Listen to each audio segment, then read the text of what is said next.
Good evening, and welcome to Strange Days, a show where people are invited to call in and share their experiences with both the audience and the host.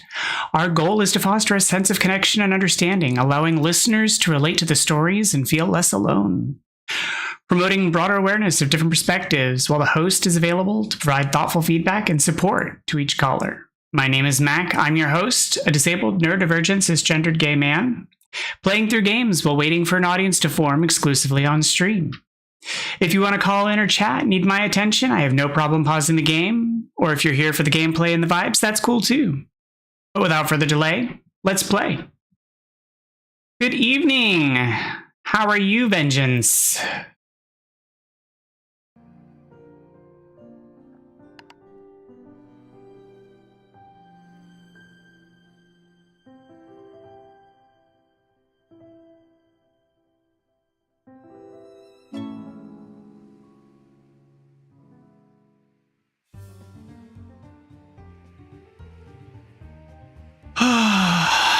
Have you been enjoying the weather?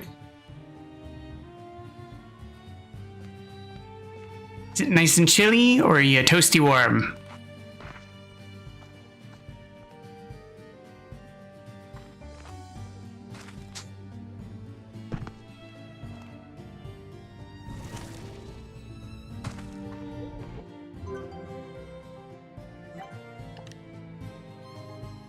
Always warm over here?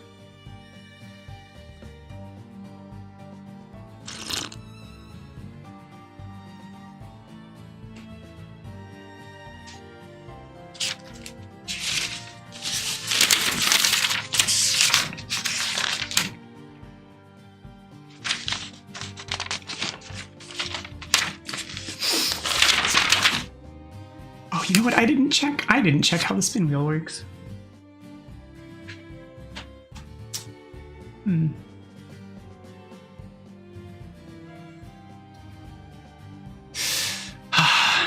It's the one nice thing I actually like about the cold weather is getting all bundled up, enjoying a nice hot cup of cocoa or hot tea. It's the one thing I do miss is actually having like a fireplace. But, you know, small changes, little step at a time.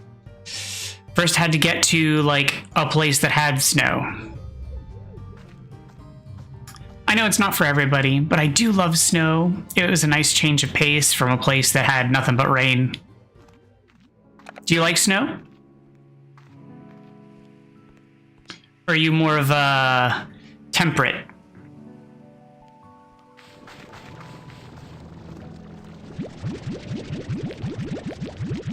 Because I know it's not for everybody.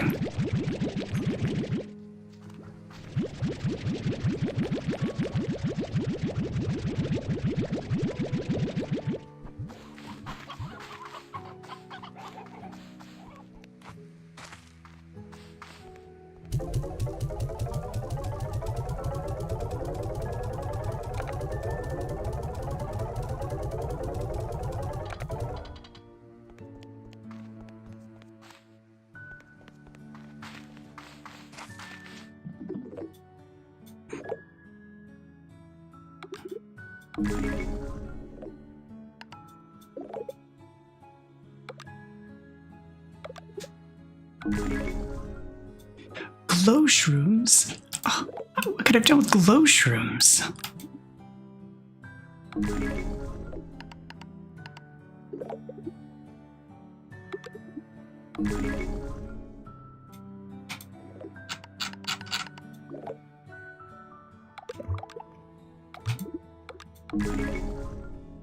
Sharp boulder.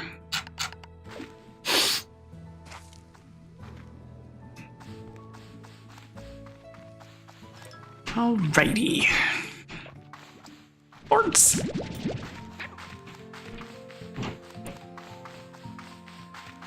Okay.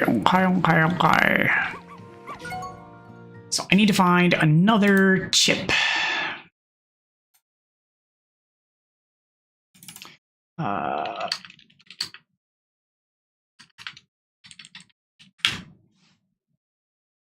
Power chip.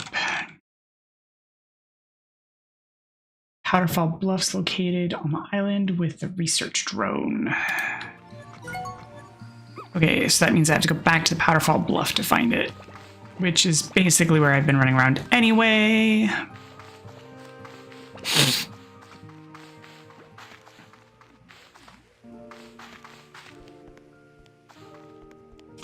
But I suppose I should go do plort gathering. Make sure that I have money.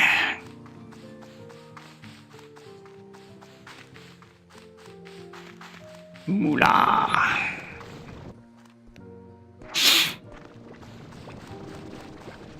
Especially since some of my storages have been getting kind of full.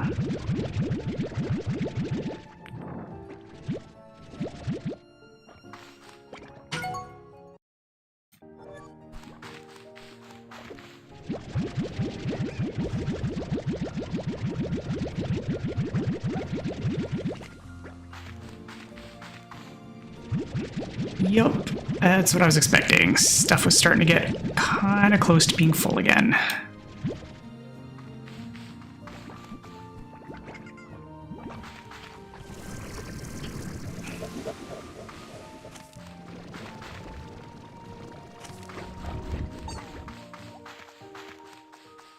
And I don't want that, because then if they get full, I'll be wasting a whole bunch.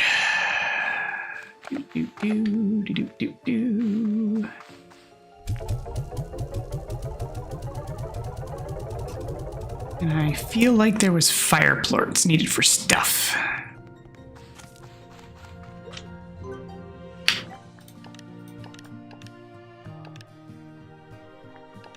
There it is, 20 fire plorts.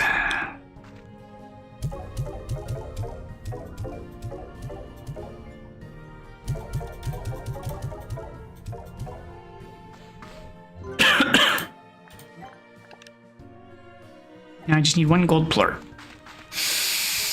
Which will probably be difficult because that requires hearing it. I mean, not mandatorily, but it's helpful.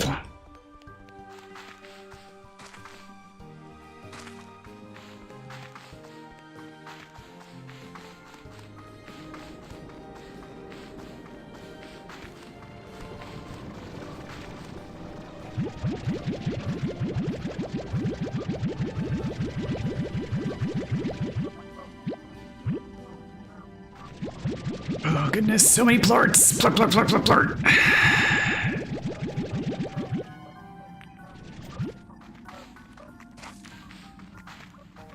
Oh, wrong ones.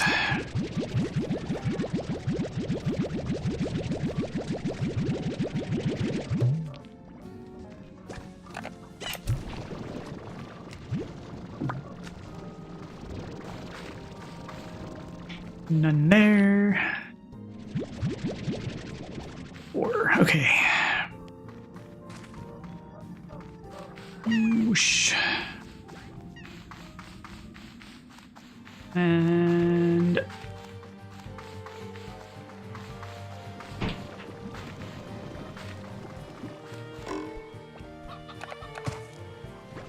yep, I knew I was gonna have some in here. All right.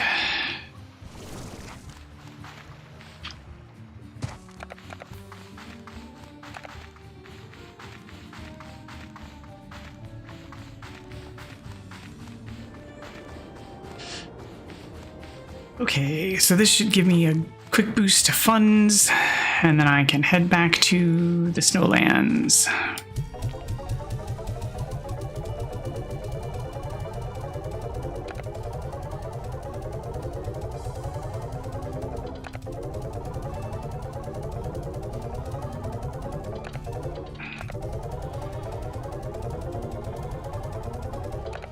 Okay, and poof. So it said it was near a research drone.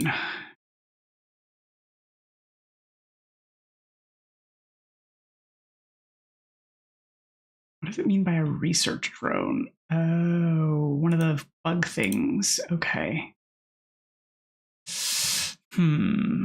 Power chips and Powderfall Bluffs located on the island with a research drone. It's definitely outside. So let's get outside.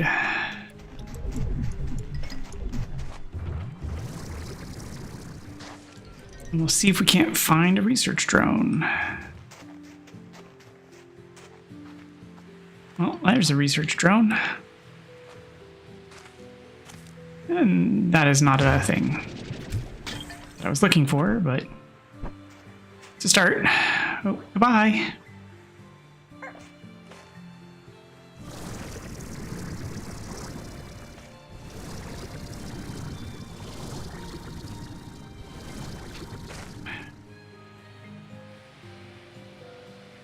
I didn't mean to send you to your doom.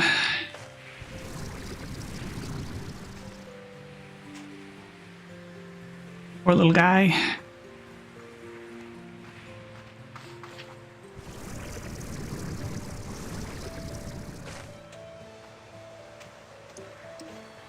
There are options.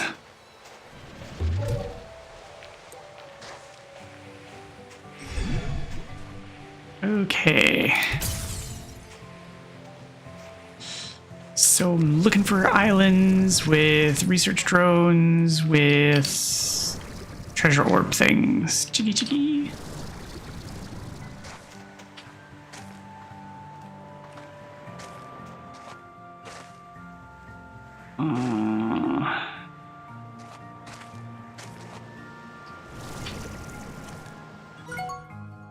Let's see.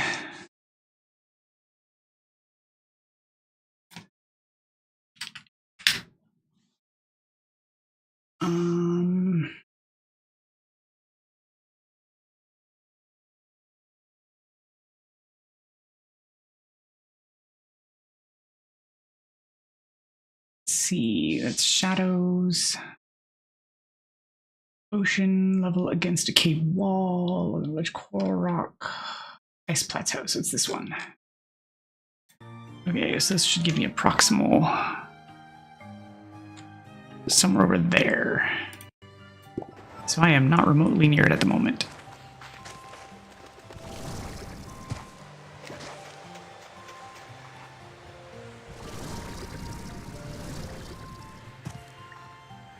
More importantly, will that be falling to my death? That is not where I put my marker, game. Try again. You just tried to get me to jump off the ledge to kill myself. So let's try and not do that.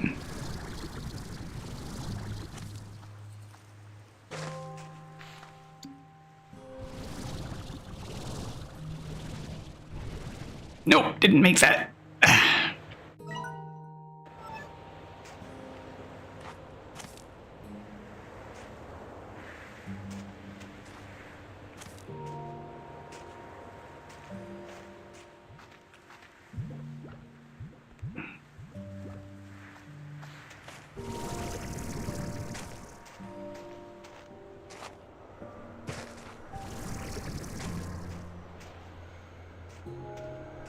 Alley-oop.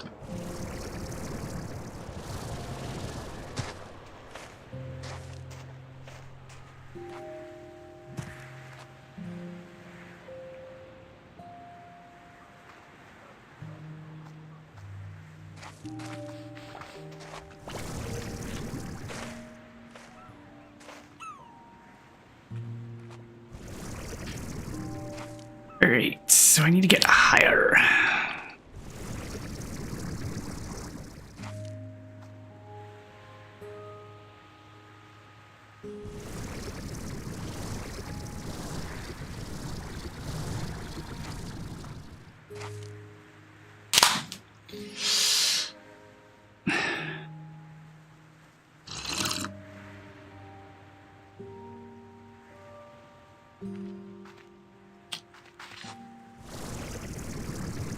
Higher hell.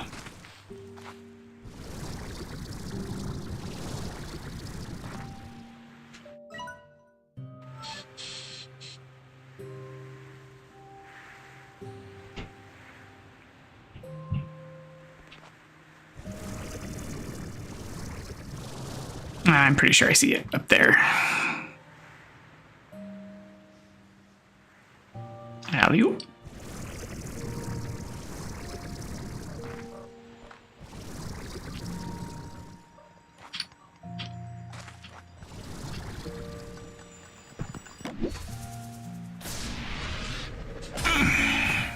Power chip. Hooray. More stamina.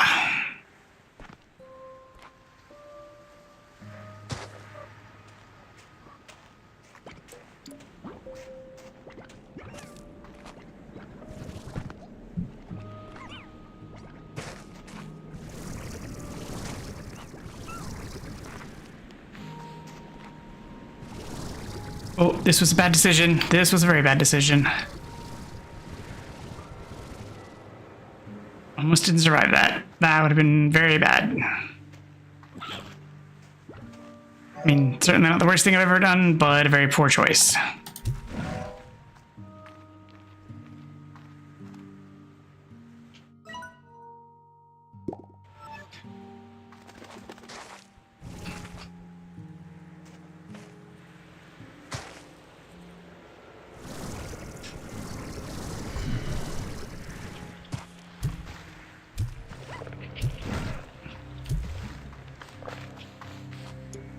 Alright, and now I just need to find an entrance to the cave.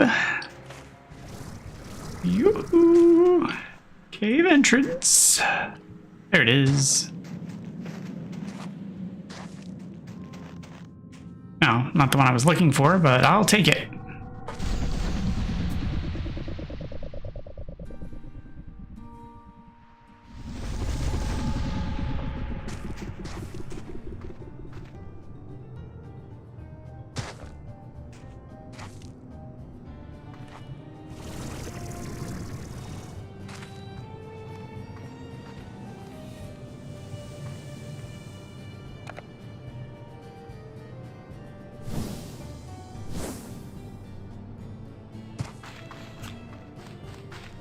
I gotta find the tabby exit again. Whoops. No, no, no.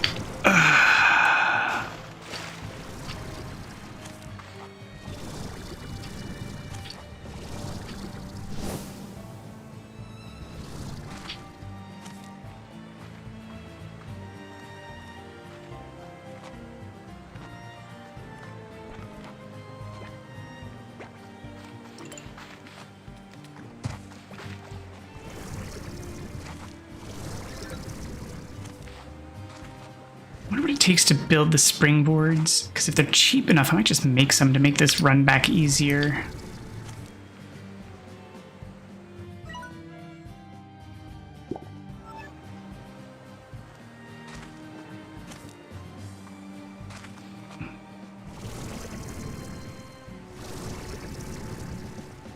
Because waiting for my jetpack to recharge or my stamina to recharge seems kind of, you know, cumbersome.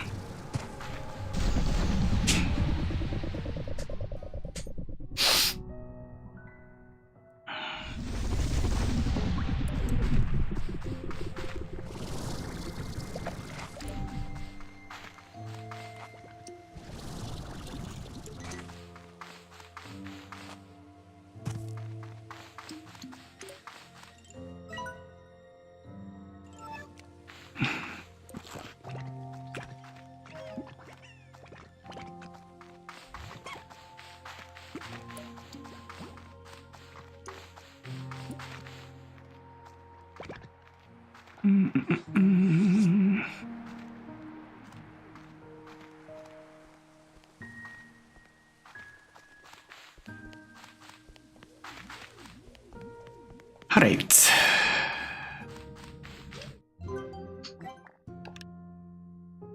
Now I need slime fossils and cotton plorts.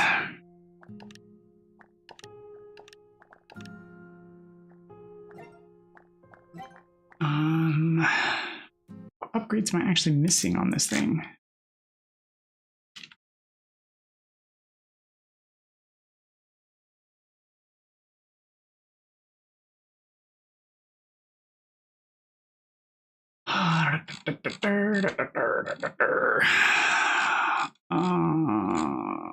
Jetpack, tank booster, extra tank, pulse wave, tank guard, Drone archive key.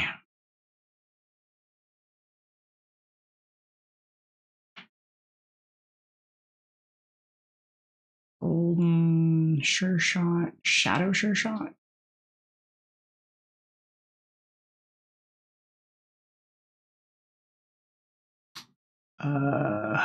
Generator. Improves energy routing through the backpack. Conduits, increasing the rate of energy regeneration by 15%. Unlocked. Available after unlocking regen module. From a shadow plort door. Which is going to be... Wait, what are shadow plort doors?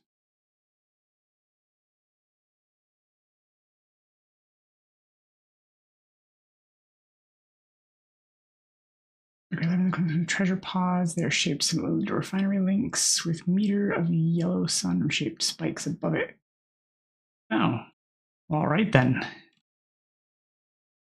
I guess I've yet to encounter one of those.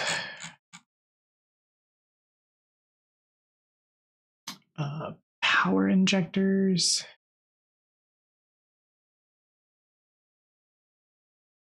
So I have to go in finding one of those. So that's all like later stuff, I suppose. This is after unlocking the drone archive key.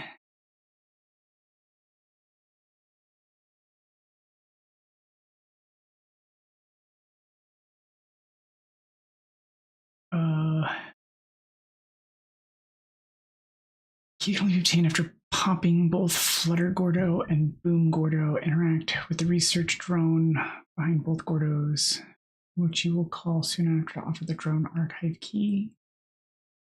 Oh, I thought I interacted with both. Research drones behind both Gordos, the Boom and the Flutter.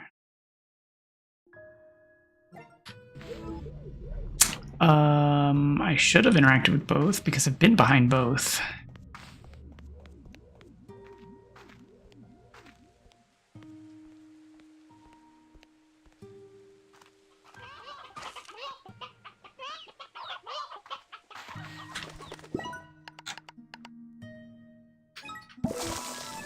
Get one of those.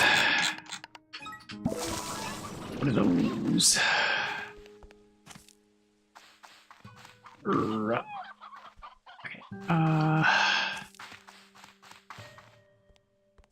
Because I was literally just at those places. So let's see what it takes to build. Or do I have the other teleporter thingy? The other zone teleport. Blueprint. Nope. Warp. Because I have the Starlight Strand portal. Ember Valley portal. So I need Boom, Crystal, and Primordial Oil. So I need Primordial Oil, which I have to get from there. That's fine. I'll go there and collect it then.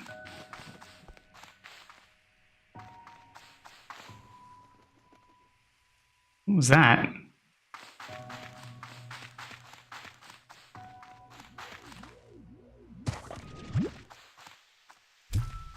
Get off my property.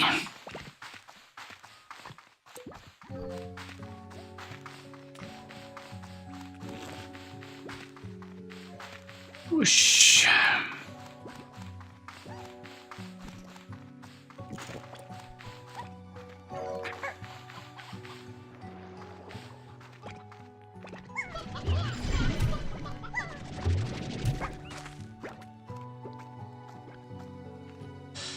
All right, so I need primordial oil and to go interact with the drones. Primary goal.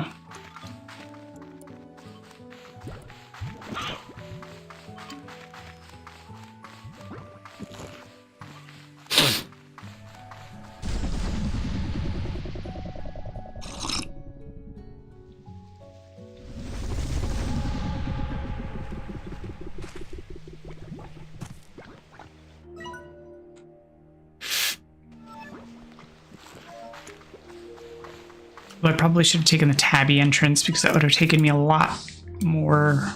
Oh, I don't know if that would have taken me closer, per se.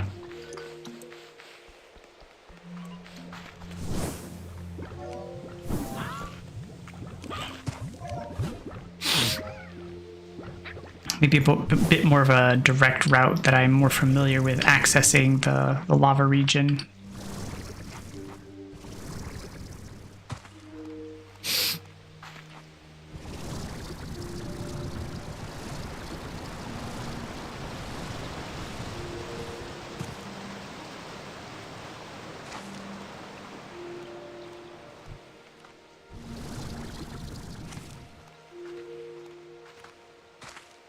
But I'm sure I'll get there just fine this way.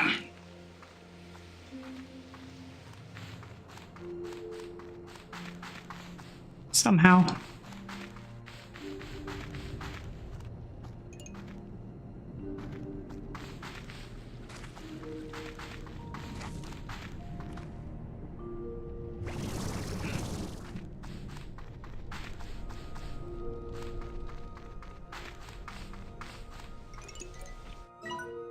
Huzzah!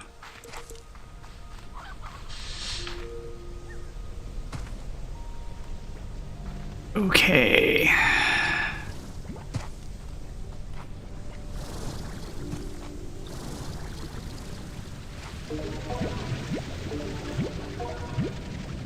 That's lava dust. That is not primordial oil, which is what I really need, but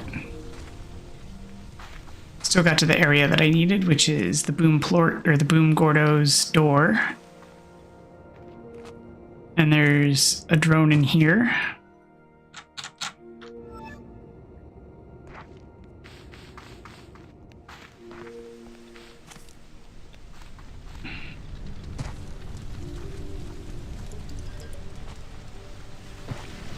This is also going to be lava dust.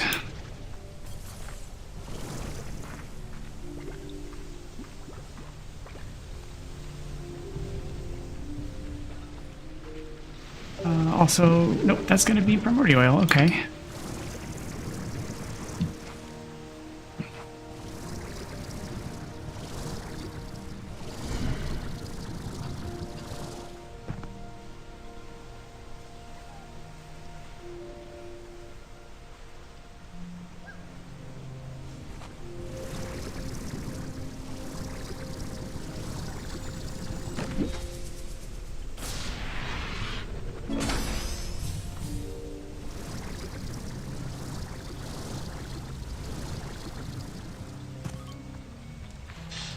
Nope, not over here. No, you.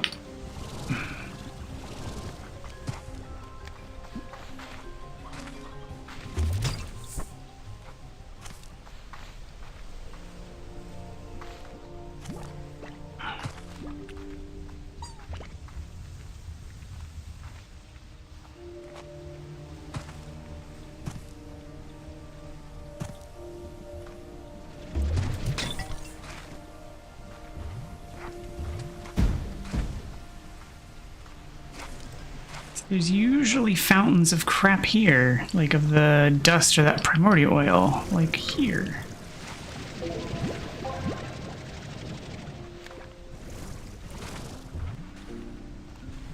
I'm not seeing much of it, which is a disappointment.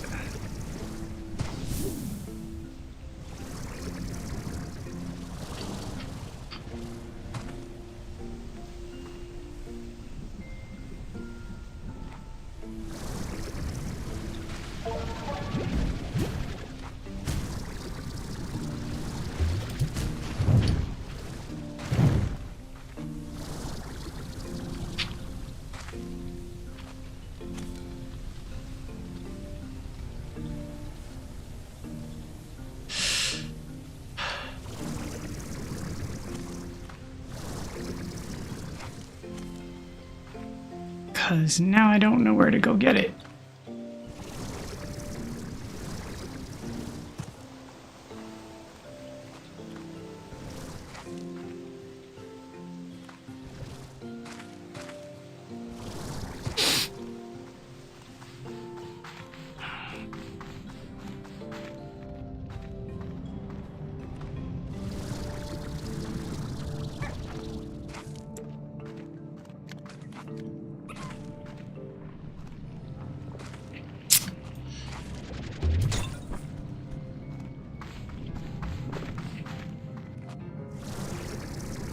I was really hoping to be fortunate enough to find what I was looking for, but it turns out that it's not gonna be so simple.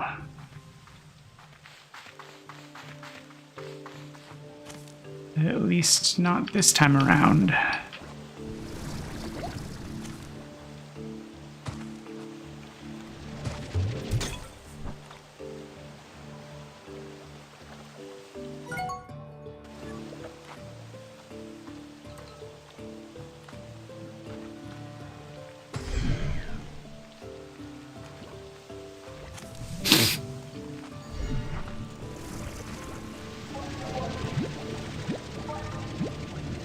Okay, well, we can look out here for it, I guess.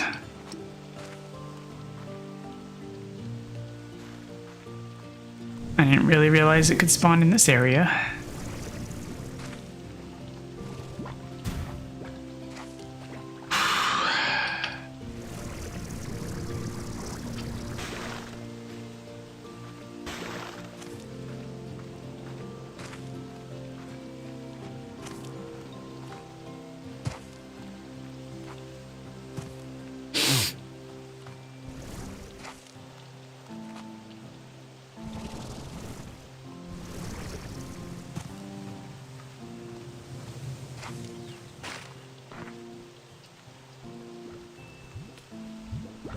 Hey, Casual, how are you? Well, we're gonna see if that works still.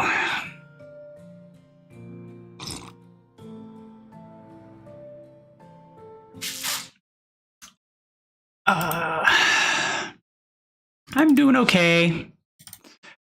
Looks like I'm gonna have to fix that. Because I think I broke stuff today.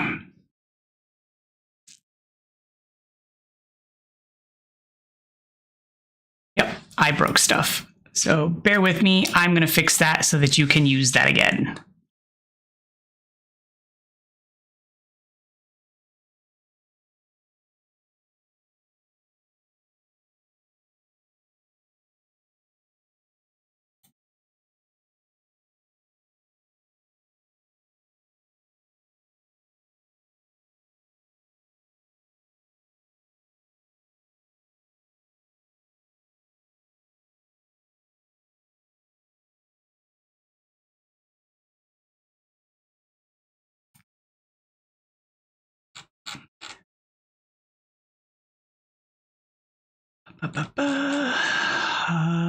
Give it a try again.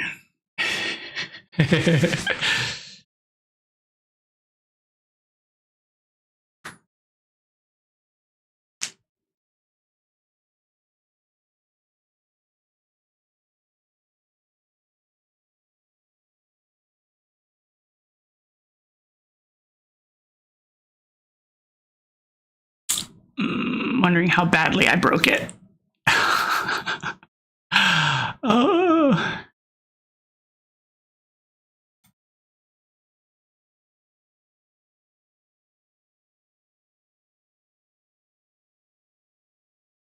Oh no, did I break that too? Oh, please tell me I didn't break that too. No, I didn't break that too. I'm wondering if I broke the association though.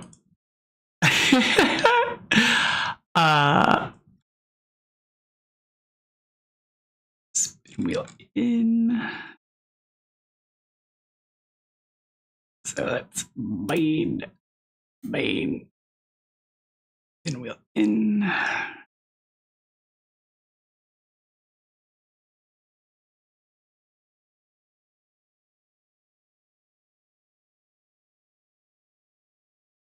Spin out. Okay.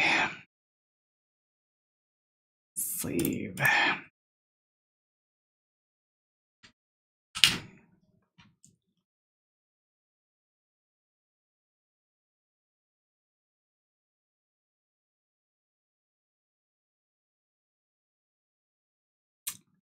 How bad is it broken?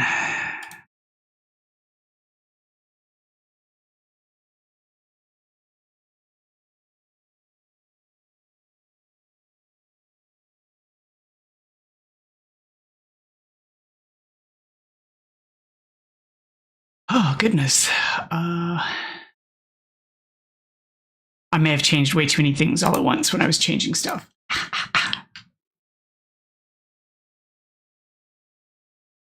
Because I changed a lot of things recently.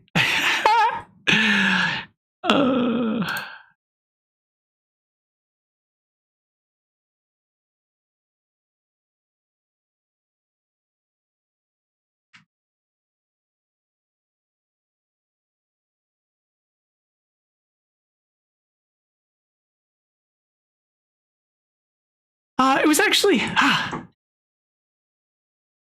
There we go. Yeah, fixed it. Okay. My day was actually pretty busy. Streamed this morning, and then I had a screening interview that I feel like went pretty well, but I'm not sure how it's going to go in the long run. And then after that, I had paperwork, and then dinner, and then here. So yeah, my day has been busy.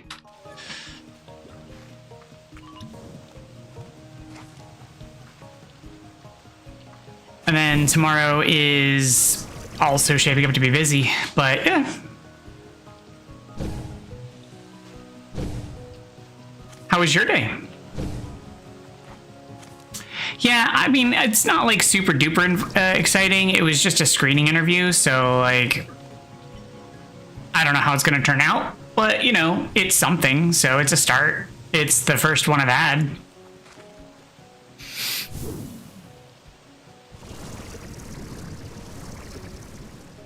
It was, at the very minimum, good practice.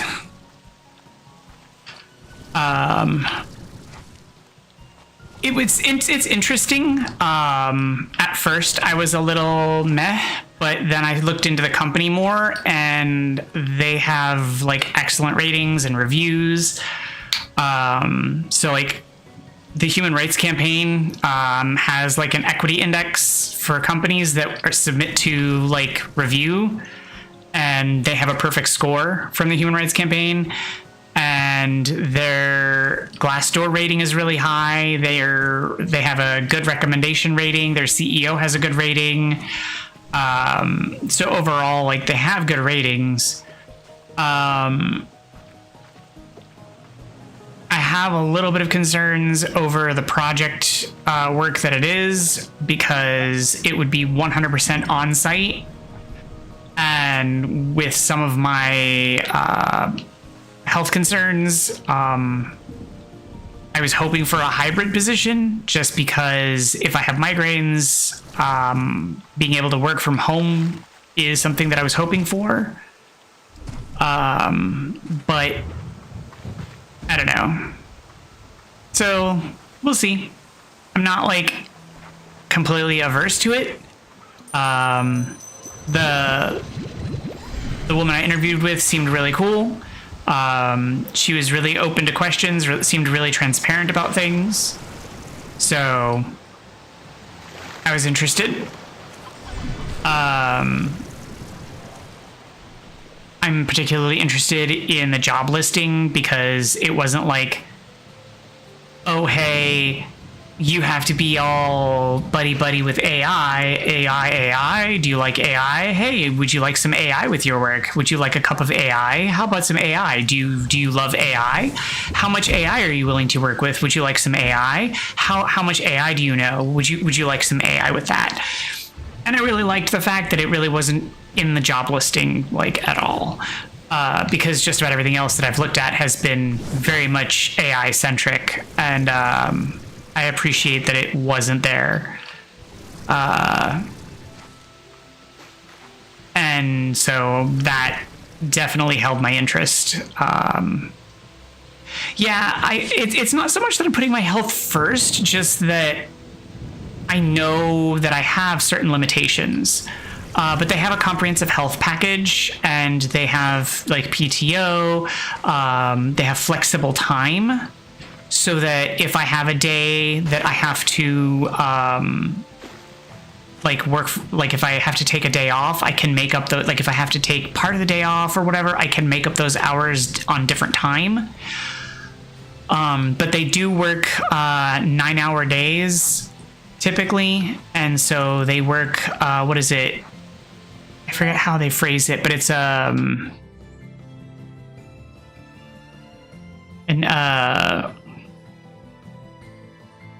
forget how they phrase it, but they work 9-hour days, a 60, a 90, 40, or a 60, like there's a weird phrase that they say, but basically they work longer work days and then they get every other Friday off, basically. So they work 9 hours a day, 5 days a week, but they get every other Friday off.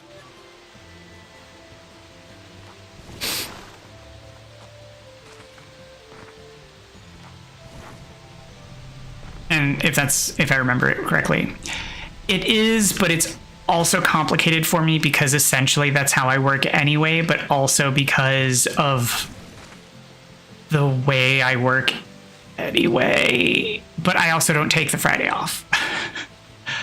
I have chronic fatigue, which inevitably requires me to power down for like an hour midday, which screws up my schedule. So on a traditional 8-hour workday, I end up kind of conking out around 1 or 2 o'clock in the afternoon for about 45 minutes to an hour as I wait for my afternoon medication to kick in so that I can go back to functioning normally.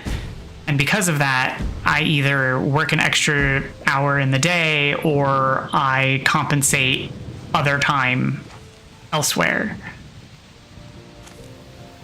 And so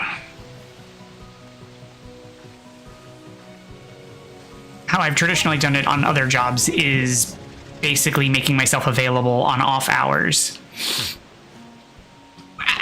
Oh, that was not cool game.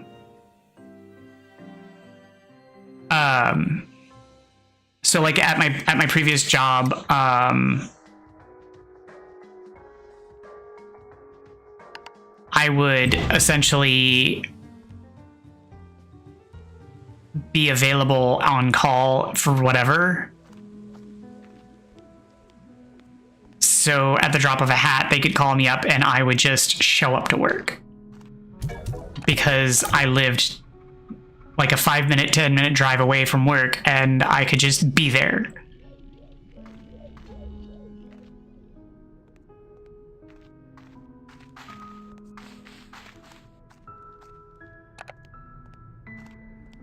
It's what I did back at the university too. So like if like my lab director called and was like, I need you at the lab because we have X, Y, and Z.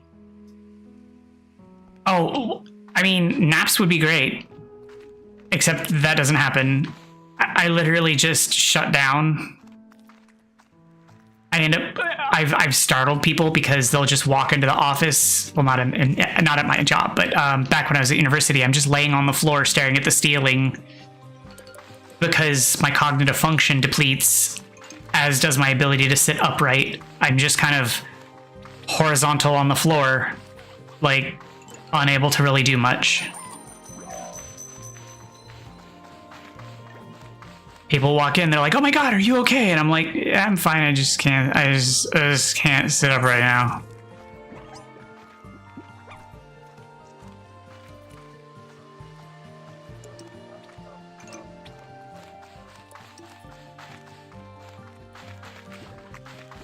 I try to sequester myself because I know it looks awkward.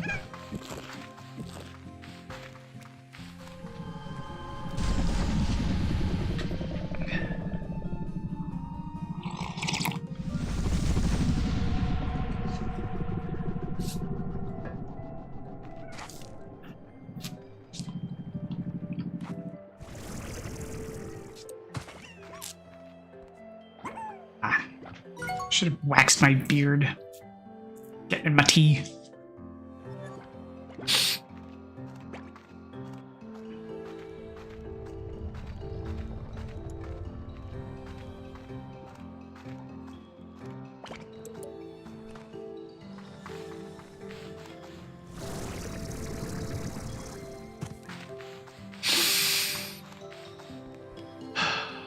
So it's one of the issues I have with chronic fatigue is that, oh yes, I'm tired all the time, but I also get insomnia. So I'm tired, but also can't sleep. It's a lovely combination.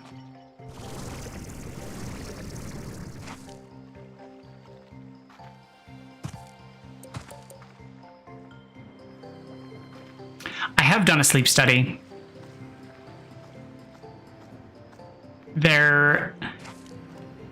Well, I mean, I can't speak to all of them because I've only done the one. It was incredibly luxurious. It's also incredibly awkward.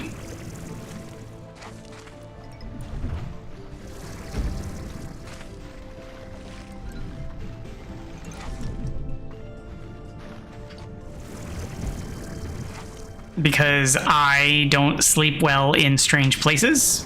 So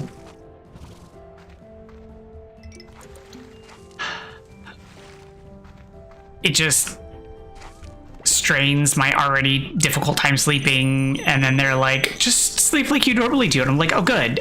In this weird place with all of this weird things and this weird equipment stapled to my face. Yeah, totally. I'll just sleep normally.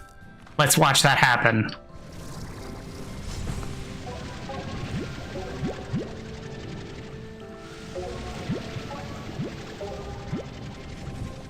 My favorite is when they're like, but just so you know, like, if we find out that you have sleep apnea, we're totally gonna wake you up in the middle of the night and stick some equipment on your face. And I'm like, I'm pretty sure that's not gonna happen, but okay.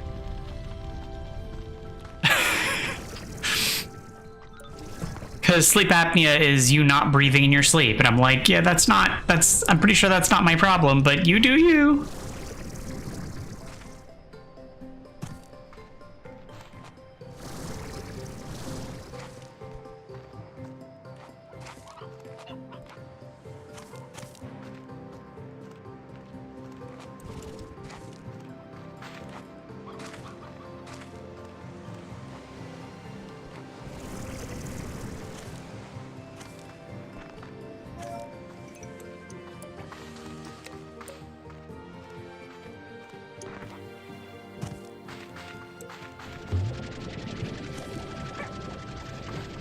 But it's also awkward because I know that some insurance companies will make you do like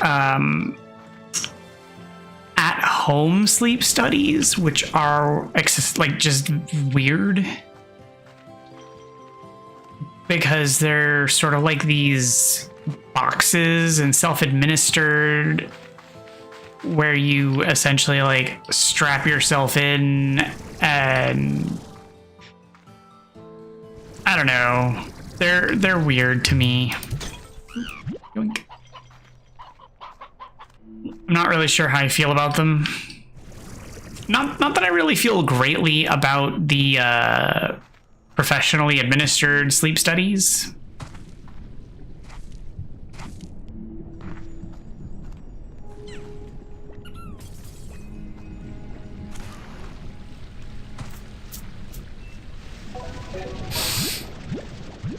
See, like, I feel like the at-home one would be better if someone came to your house to administer it, kind of thing. Like, if they came to your house and suited you up, sort of deal. It's just weird that, like, I don't know. It's just sort of a box with instructions that I find odd. Because then if you don't hook it up right, then it's just sort of, you know, a moot point.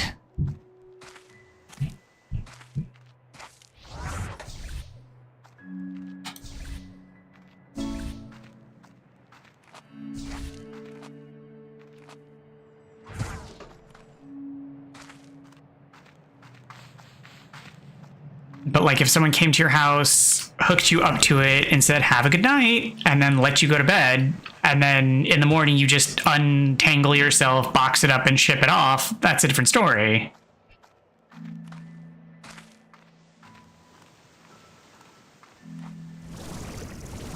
Because then they can make sure it's like all hooked up correctly. I don't know. Just seems a bit more assured.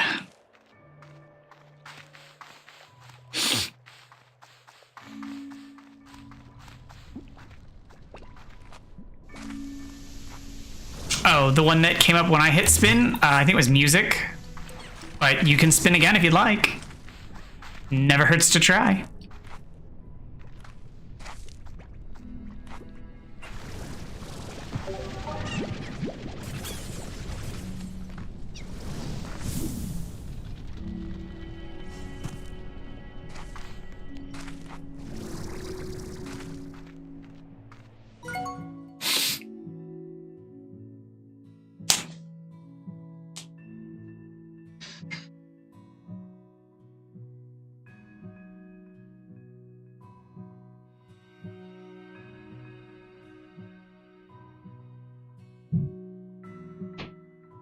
Streaming show.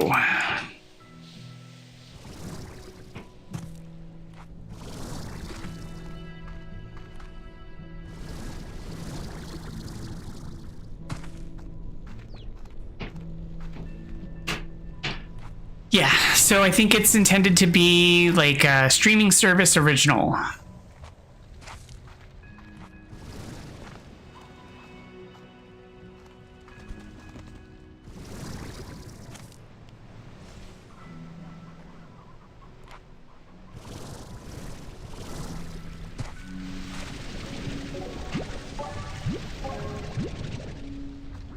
But you'd have to ask Al's, he came up with the list.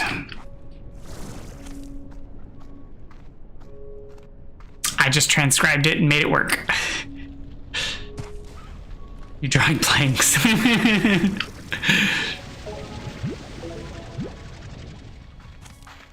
I will happily accept shows over blanks. So whatever shows you'd want to fill in.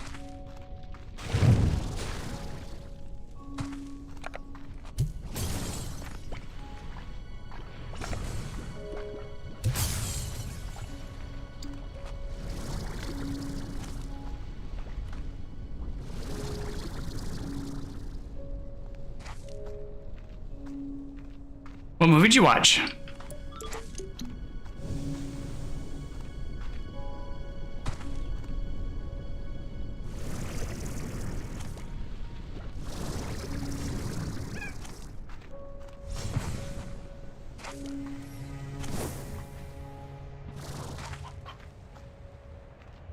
A very long engagement.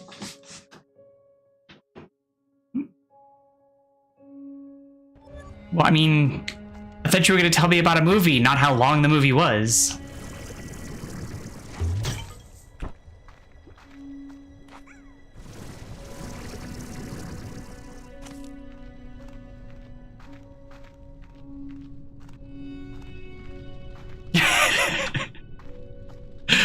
Sorry, I never promised my humor was good. Just that I had a terrible sense of.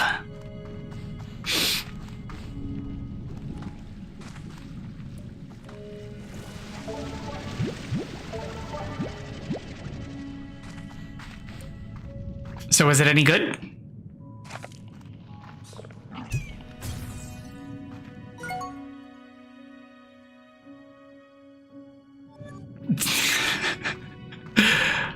I mean, sure, we could go with French, en français.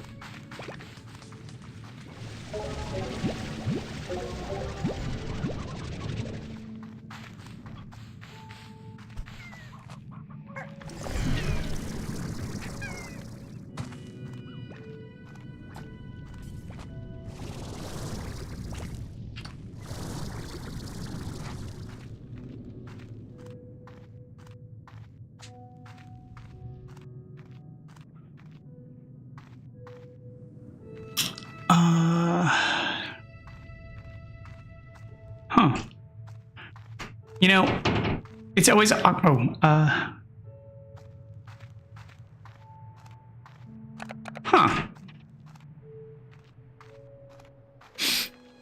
It's always awkward when I realize that the pieces of language that I have, foreign languages that I have, don't always assemble into other things.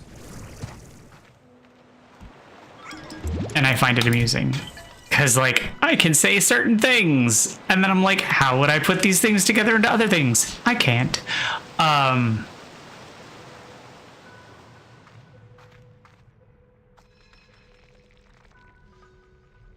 I don't think I could watch something like that right now.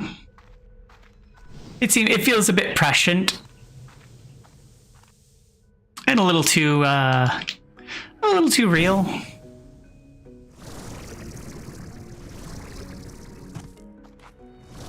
I don't know. Seems a bit much.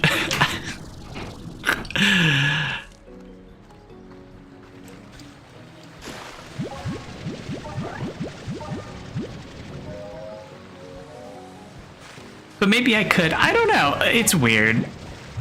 Right now, I am very much in the throes of like comedy, TikTok, YouTube, or like nothing at all. I'm not really watching much TV in general, which is weird because I used to be very solidly in the consumptive state of television. And right now, I am really not. Like, I pay for the Netflix for my sister and I don't really use it. I think my partner watches more of it than I do.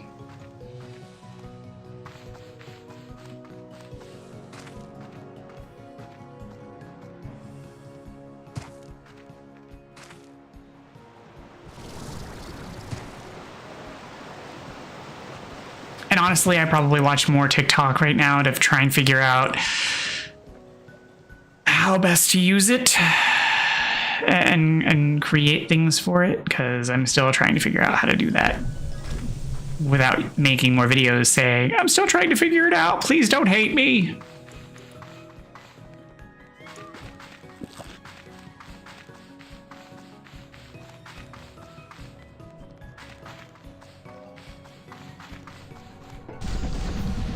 Have you ever seen The Fall?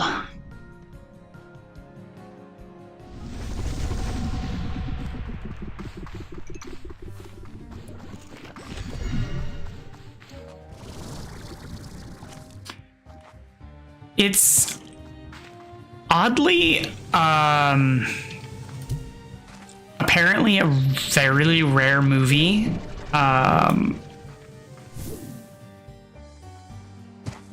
At least on like DVD and Blu-ray, because I guess that it was very popular and then they discontinued its production for some reason. Last time I checked on Amazon, like the Blu-ray was selling used for hundreds of dollars.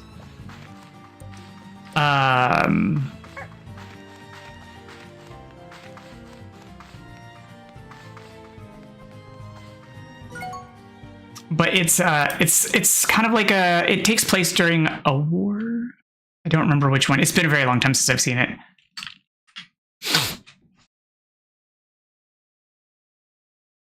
But it's sort of like this, it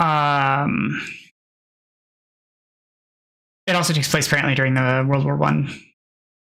But it's about a guy who gets injured during the war. He's in a hospital and he's telling this girl stories, and like it flips to the stories in like this surrealist version.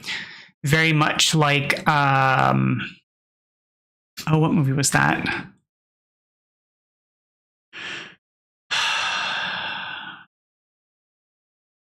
Not The Secret Garden, the other one. Little Princess, I think it was. Where like someone's telling us, you could think of it like Princess Bride, where like someone's in the real world telling a story and then it flips over to like this fantastical world, but it's very surreal. But it's a really good movie.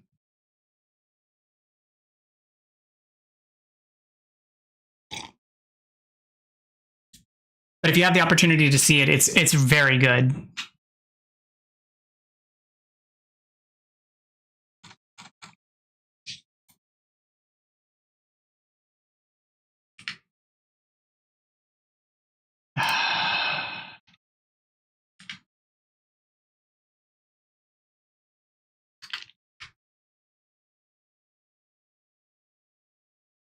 Oh, apparently it's on Mubi, whatever service that is. It's on Amazon Prime Video for $4.99 to rent.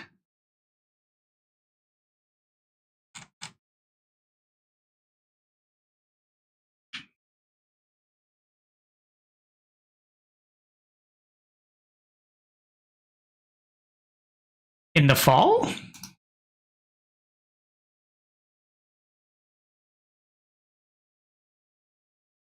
No. Not in the fall.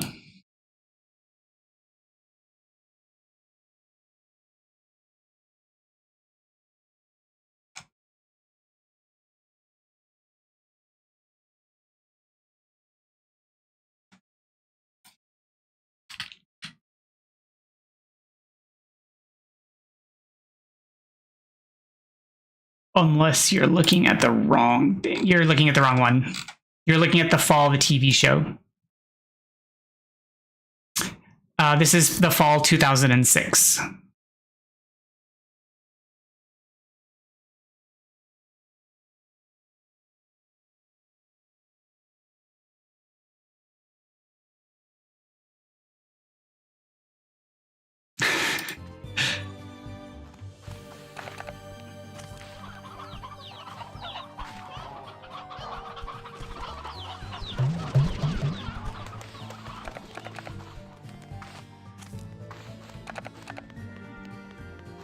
Though I do like Gillian Anderson. Although she has a funny idea of what affordability is.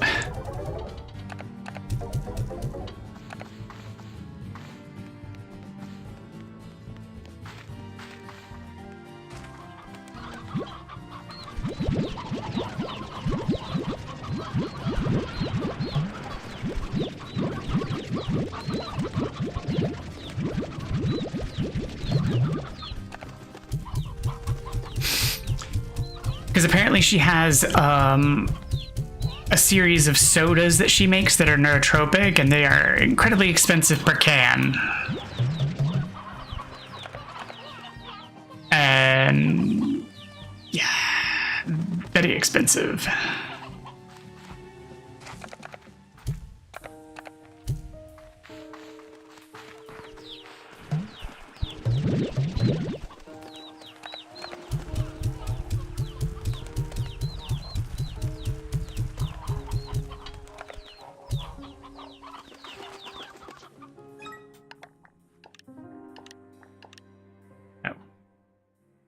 Well, crud.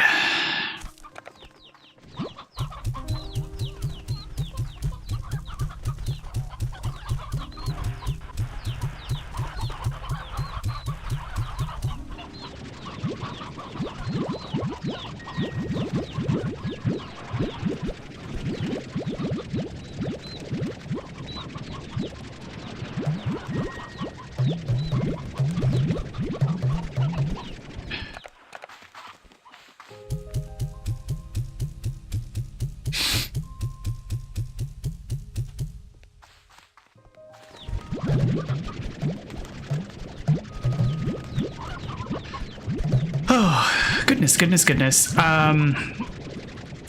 yeah, I don't even remember how I stumbled across that movie, and I introduced some other people to it, loaned out my DVD, and then because my friend couldn't find it at the time, she returned it basically as a Blu-ray, and then eventually she found it and gave me back my DVD. And then we parted ways because we graduated school, and she was looking for a copy for herself like years later, and that's when she told me that apparently the like costs had shot through the roof for some reason. And that's why it was just, I couldn't believe just how expensive it had gotten.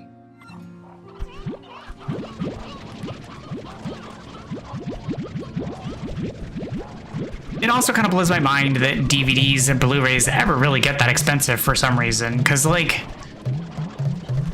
why? It just seems egregious ever to be that pricey.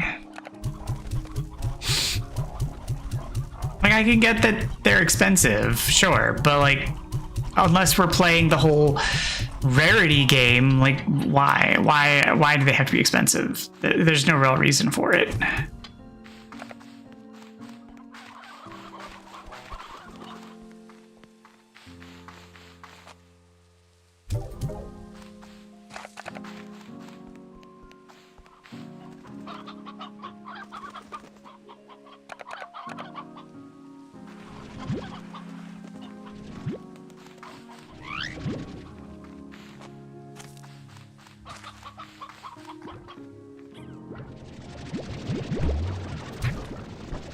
The only time that I've ever seen DVDs that need to be expensive has to do with like when the licensing or ownership of the intellectual property is in limbo because the original licensing company went out of business and now it's uncertain who owns the license. And so nobody's certain who can print the DVDs. And in that case, like, I kind of understand as to why there isn't an available DVD, you know, like, on the market for it. But otherwise, why?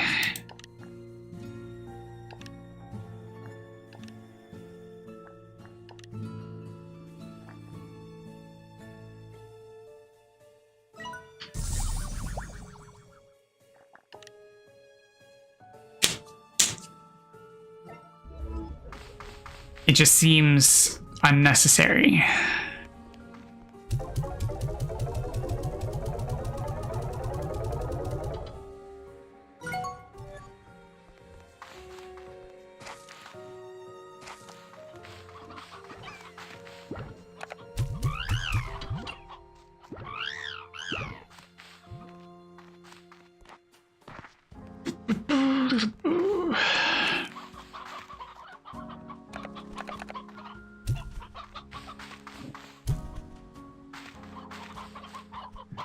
I don't think I need those chickens, though.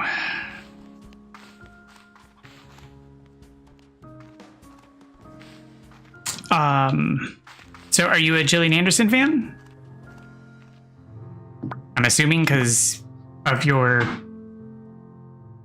noticing of her?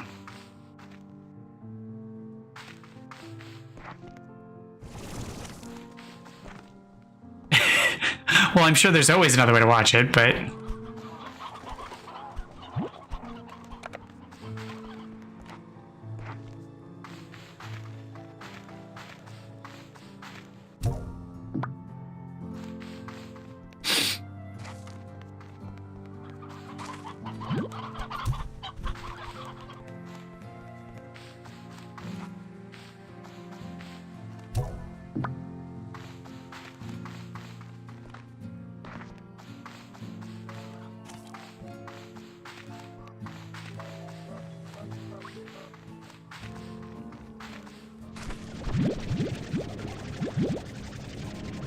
I mean, I remember X-Files fondly, too.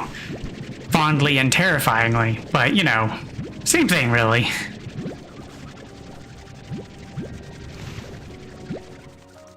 I always remembered I liked her and didn't care for Fox Mulder.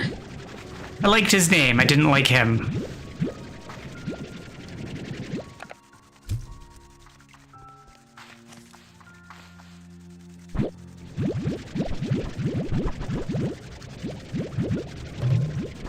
I always thought she was really nice and smart.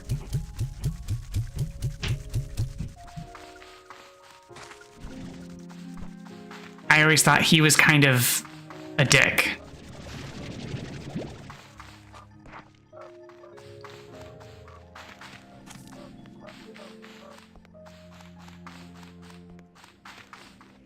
If anything, she is kind of like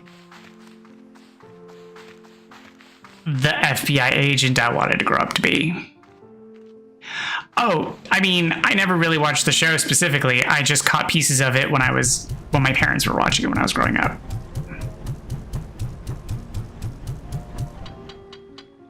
because I didn't really watch it personally.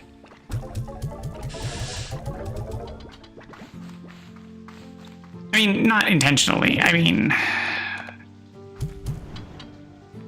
personally, I thought it was terrifying, but that's because of the age it was on when I was younger.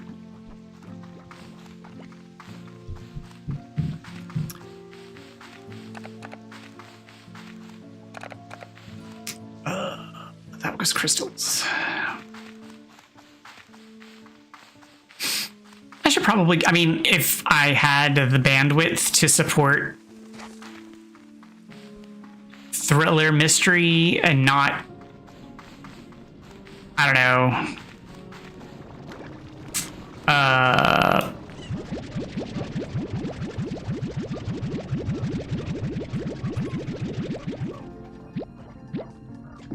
if I had the bandwidth to support thriller mystery in my life, I'd probably give it a watch. Oh, no. That is the wrong cage these days. But I don't know if I do right now. Because I think I would actually like the show.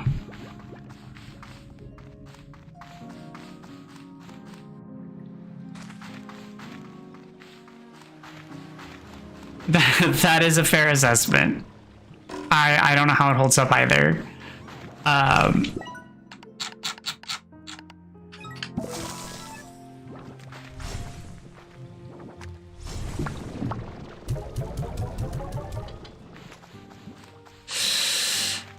But not everything has to hold up, honestly. As long as it isn't incredibly cringe, I'd probably still be able to handle it as long as it had coherency. So there was a movie when I was younger that I used to really like called Cherry 2000 that I cannot, I don't understand why I don't like why it doesn't hold up, because I used to like it and now I watch it and I'm like, I don't understand. How did I like this before? More importantly, how did this get like approved as a movie? It's so bad.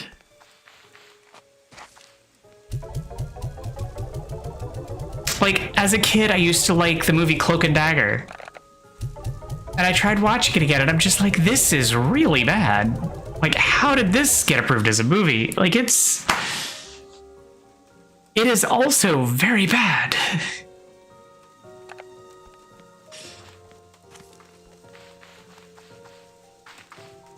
Like, it is, I couldn't even finish it. I was like, I have watched this several times as a child, and I thought it was so great. And now I'm like, huh. Oh, okay. Not a problem. You take care. I'll be here. You do you.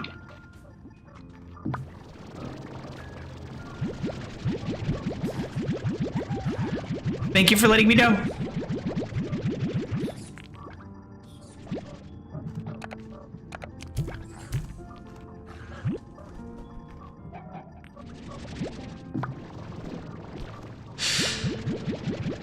Okay. Oop, too many. Bloop.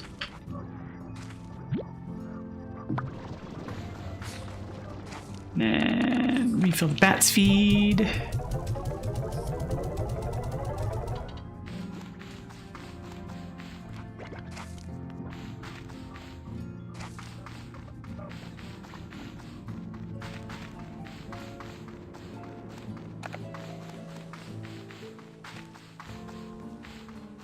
And then we're going to deposit some more of these.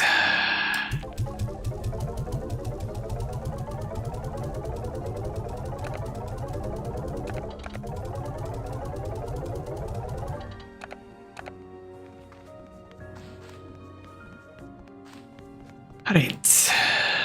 And nope, and more nope. So we need cotton, more slime fossils, royal jelly. Where do I even get royal jelly? Royal jelly. But of course, in the Grey Labyrinth, where else would I expect to have gotten it?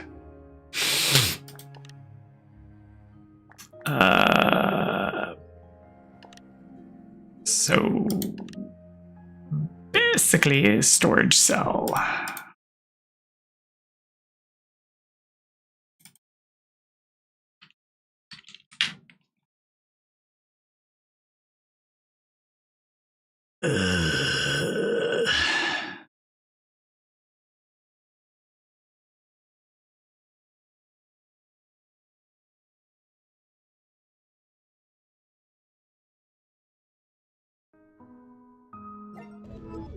So I'm basically on a holding cycle there for any of that stuff. Blah, blah, blah. Blah, blah, blah, blah, blah, blah, blah, blah, blah, blah. The briar hens can breed some, I suppose. Looks like it's used for feeding.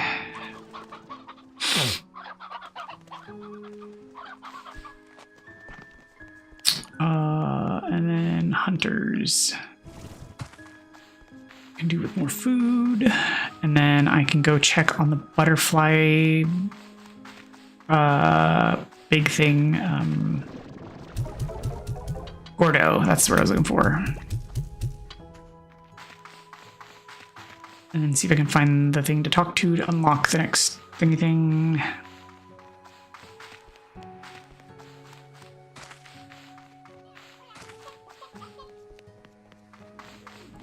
Oof.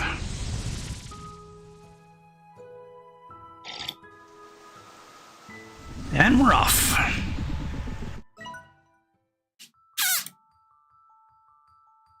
And I definitely should have taken the other route because that would have been a lot faster, but that's all right. I'm already here. Nope, definitely gonna go this way.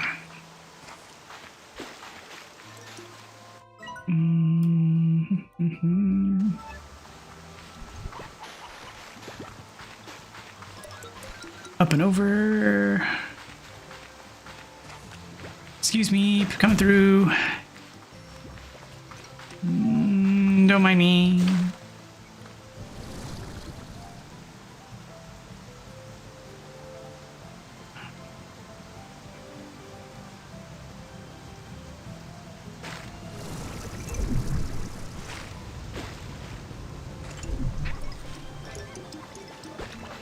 Whoosh.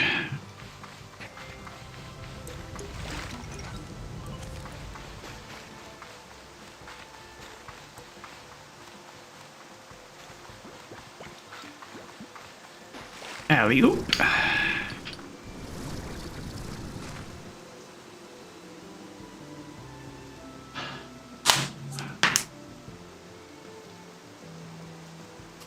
One, two, three, and over. Slime wrencher, go down the hole. Now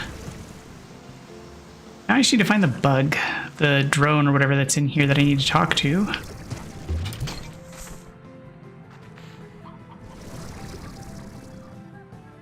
Ah, this one.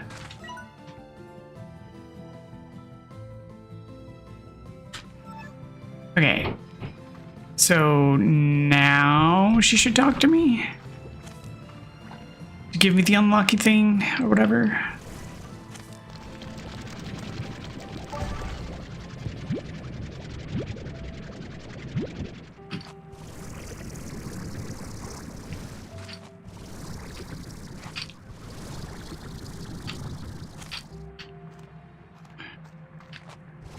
Because I'm hoping so, because otherwise I have no idea how to unlock the thing.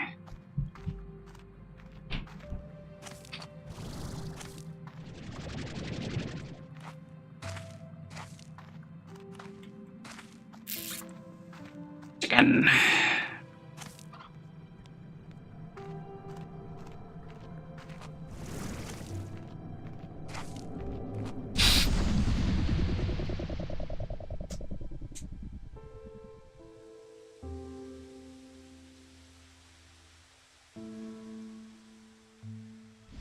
And we're back.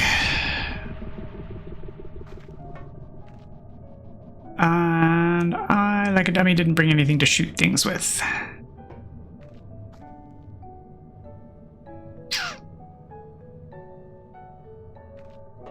Because I'm a big dummy who didn't think ahead.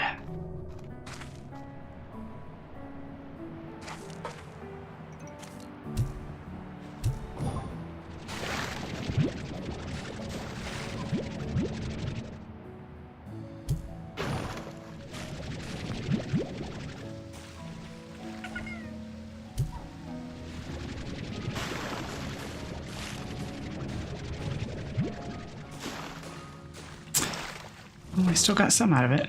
That's a start.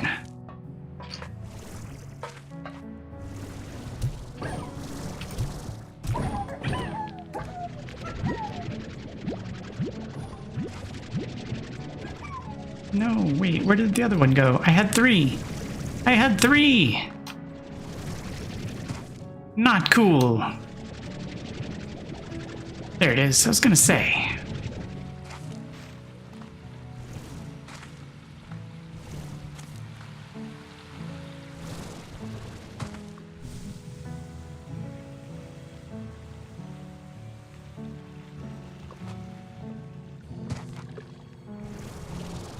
I don't know why I always keep coming down here like I'm gonna find something of interest.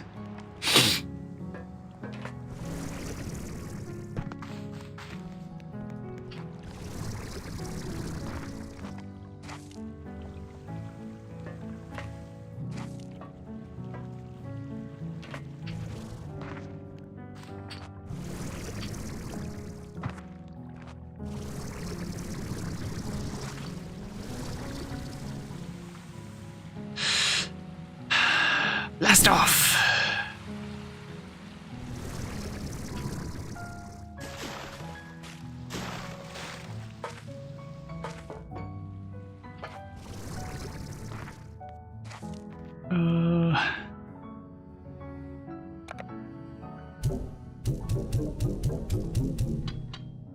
Clearly that's not enough, but it's a start.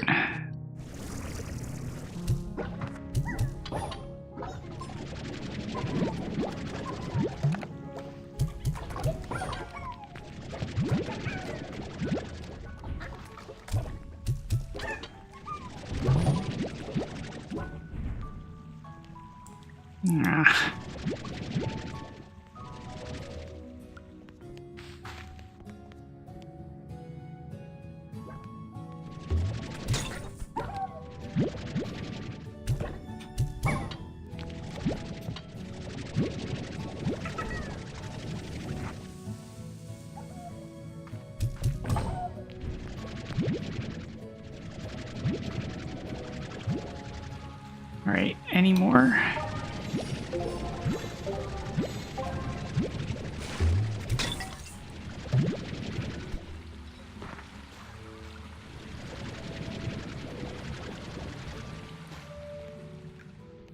Any more? Hello? Anybody home?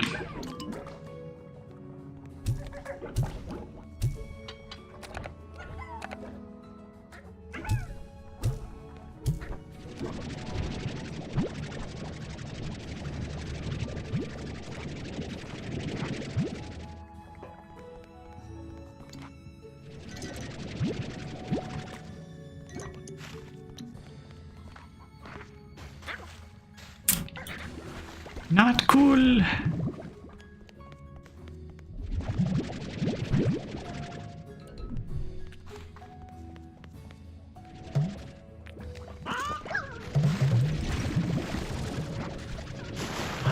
Wasn't ready for these guys yet. I still needed more shadows.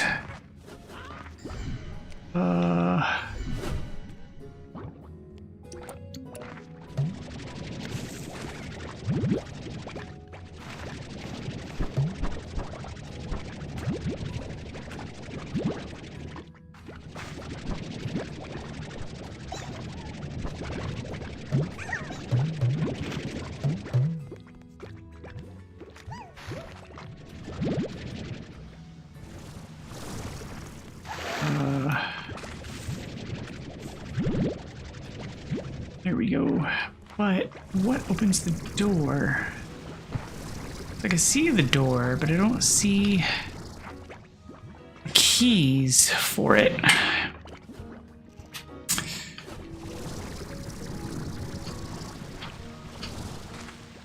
So, oh, I wonder if it's what's in the portal-y things.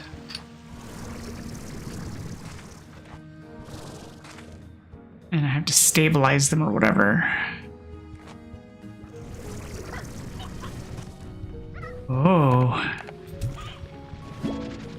Unstable resource. Unnatural objects with a slippery grasp of reality.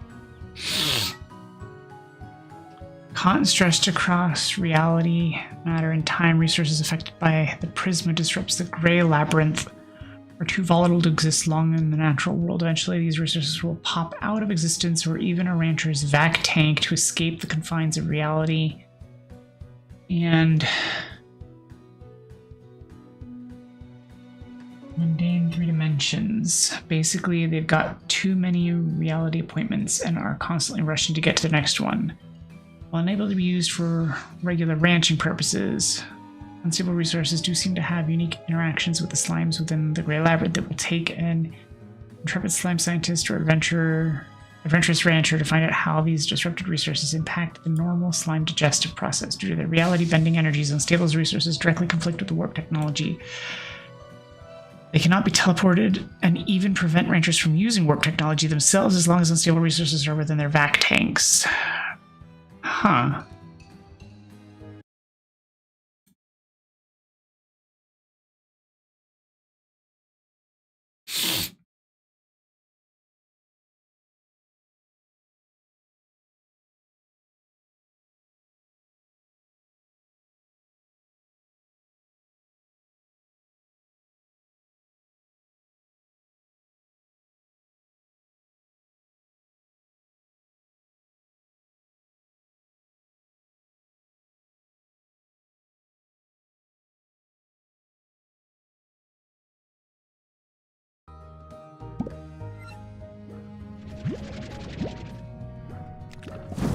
Oh. What? What is that?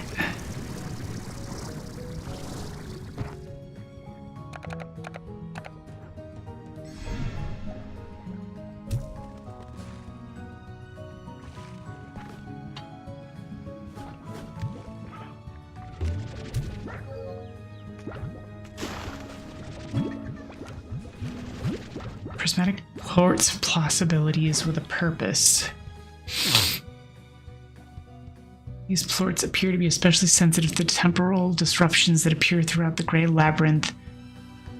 The ancient beings that created the Grey Labyrinth seem to have had a special use in mind for these plorts when they designed.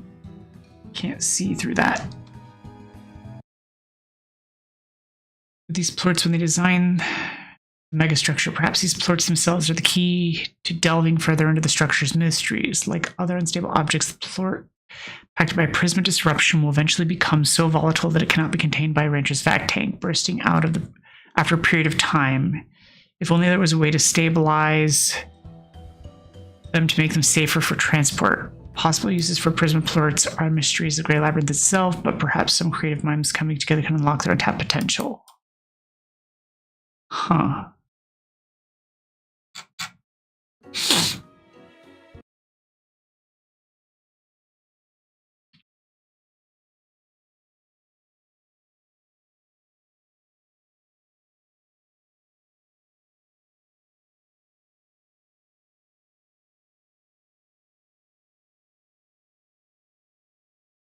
Interesting.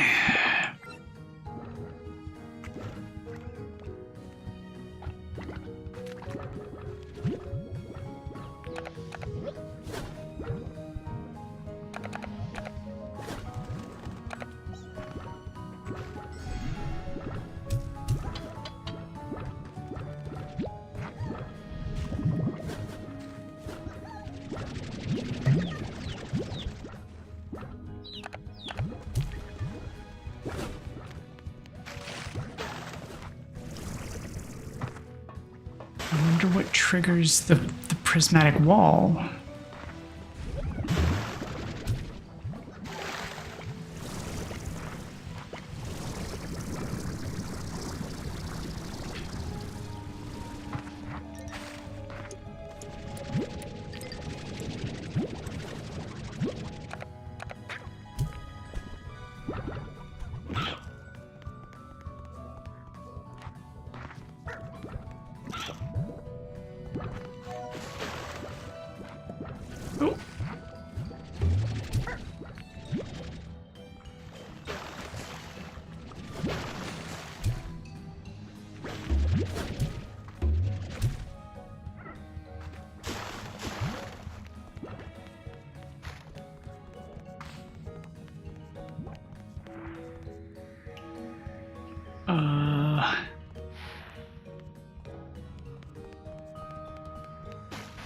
So, if I can't bring them through portals, then how would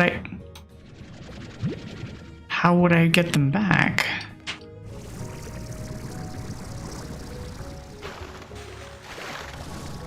Like, will it go through this?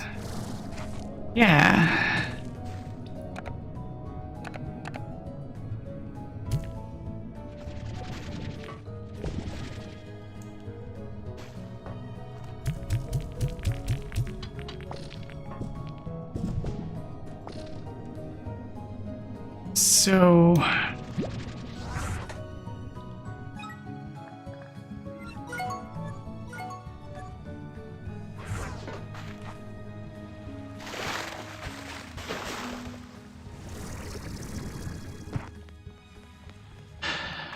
So do I drop like one of the tank vault attachment doodads down and then just like dump things into it from there? Like that, how do you do?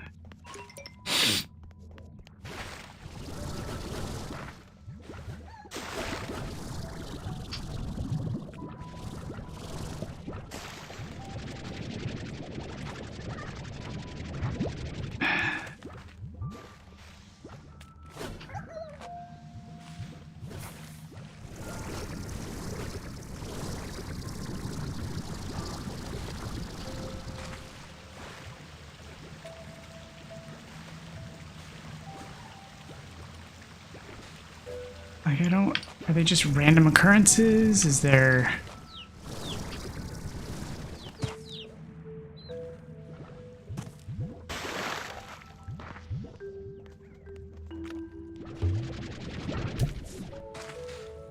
Of course.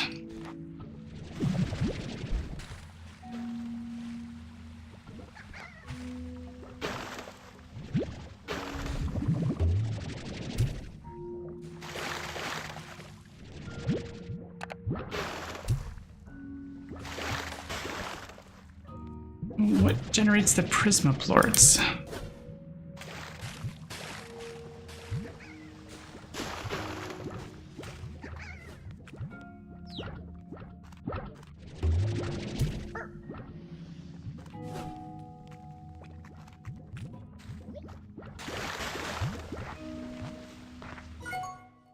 Because, like...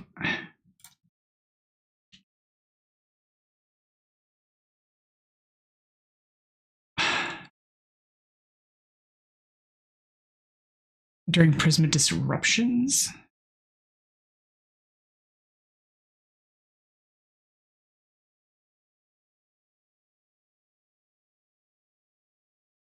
Okay, sure.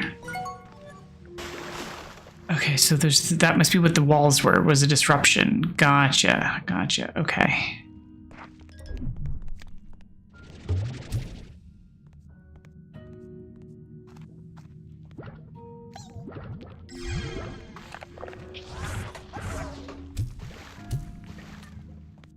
All right, so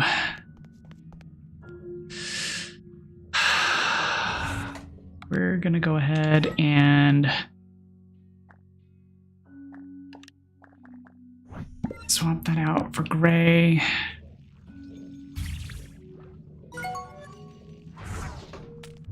And we're we're gonna run back to base.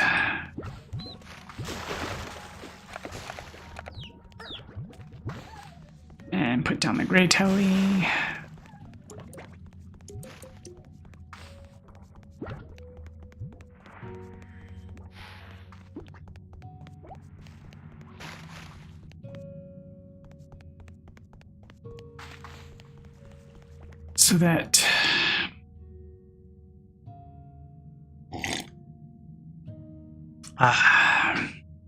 So that we can get the proper plorts that we need in order to open doors. Because I forgot about the doors.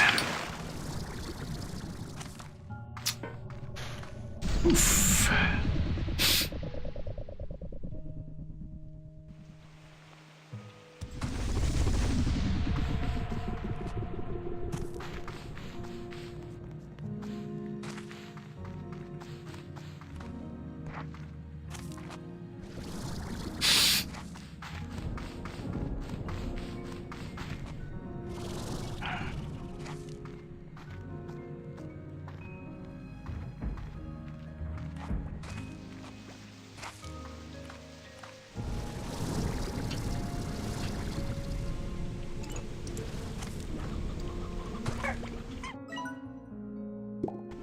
There's our exit.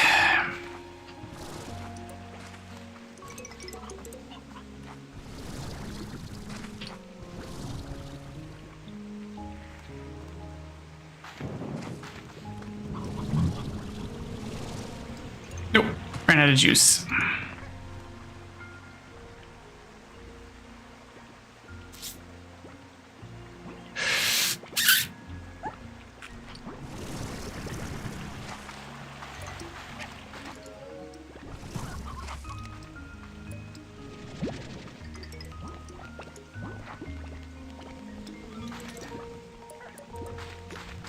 Oof. And we're off. Back to the lab. But that would kill us, so not that way. That would kill us, so not that way.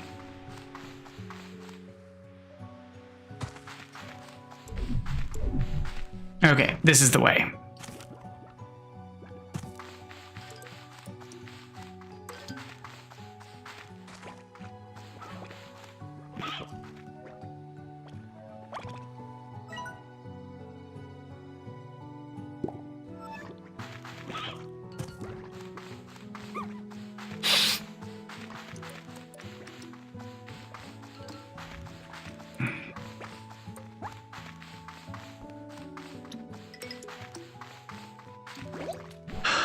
Excuse me, pardon me. Come through. Whoosh.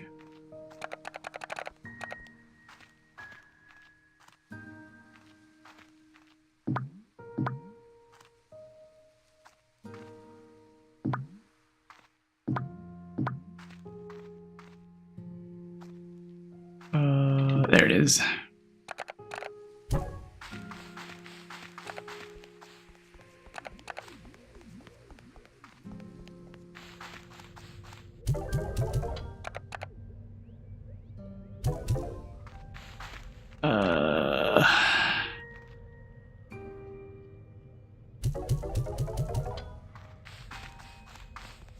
All right, and then let's go check messages.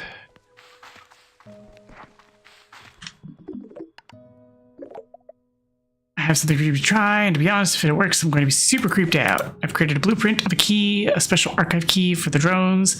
You've been finding if any archival data exists on them, this should be the way to access it.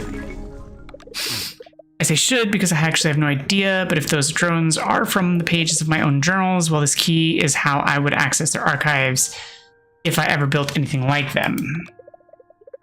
I know this hardly makes any sense, but I need you to try it. If it works and an archive exists and it somehow allows you to understand what's happening on that island more than you do now, well, I'm happy to have been able to help you. I kind of owe you one still, right? Ugh. I didn't say that. Just make the stupid key and don't tell me yet if it works or not. Besides, if it does, I really don't think I'm ready to deal with knowing that. Later, Tater, and good luck.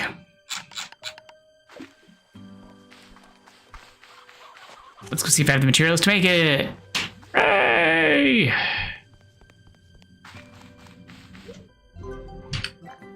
No.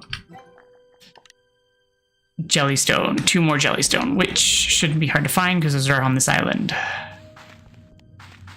So let's go find some jellystone. Although I should probably drop down the gray teleport.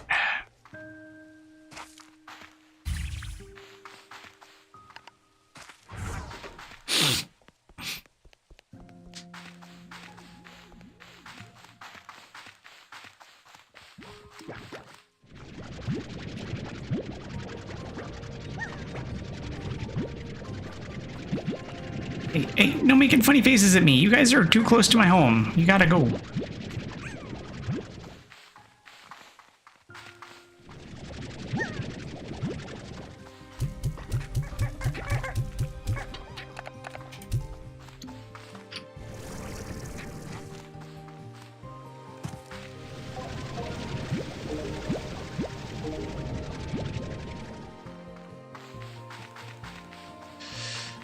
Okay, jellystone. I need some jellystone. I mean, I'll take some deep brine, definitely, but I'm looking for jellystone.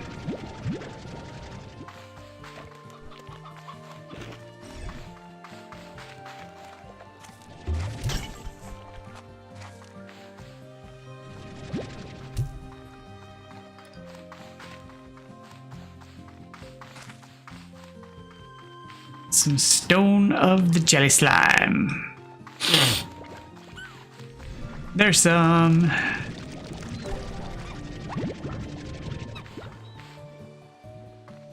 Yoink.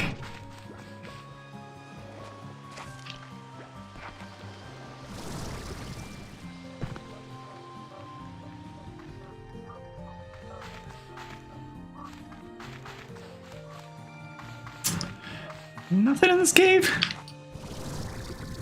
Kinda expected to find at least something, but nothing at all. There's some.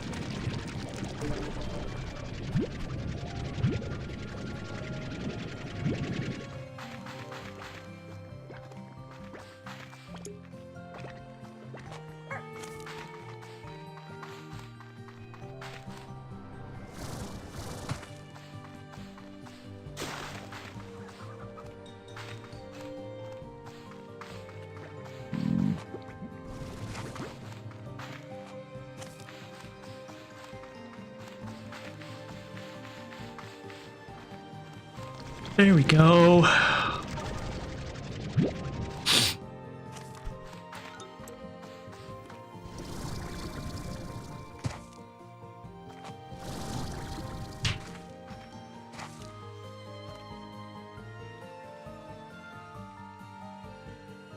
And charged.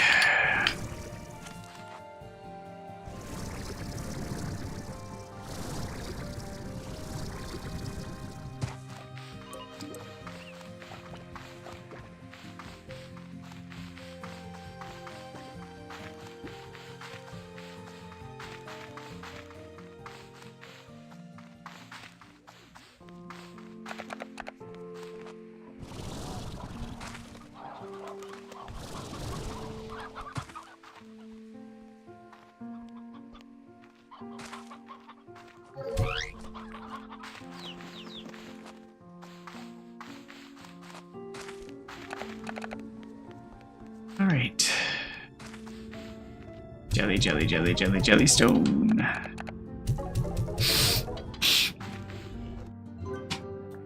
Grades. Draw an archive key. Yes.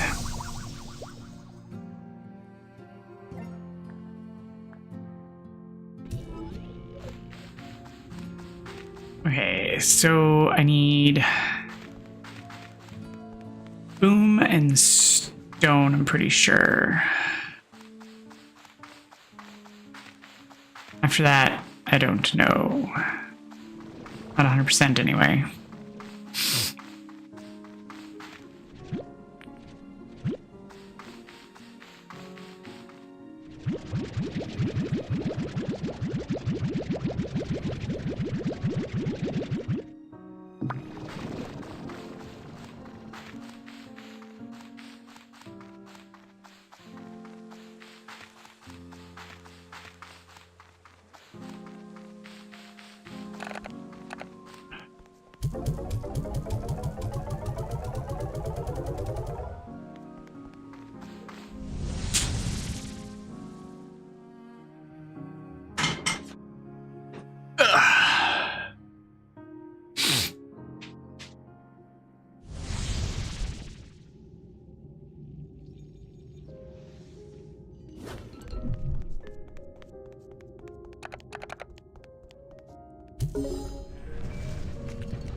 isn't this... Nope, this is a different room.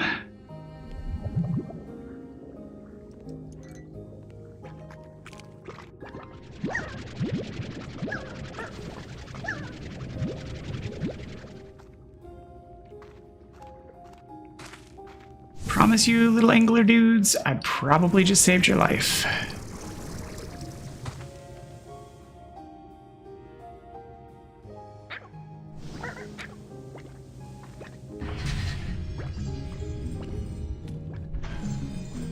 Don't know what I just activated.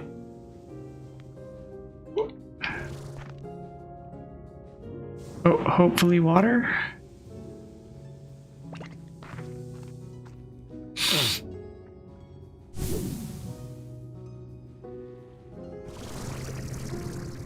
Door? I don't know.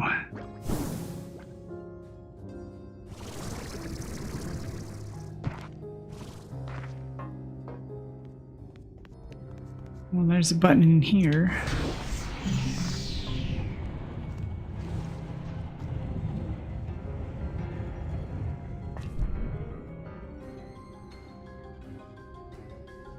Oh, they're risers.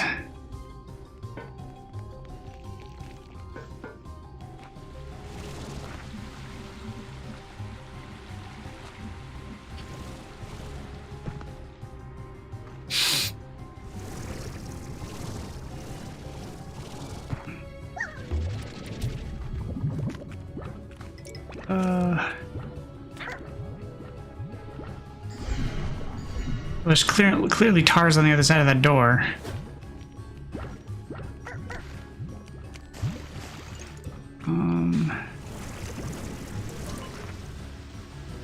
Is this? This is that room. Okay.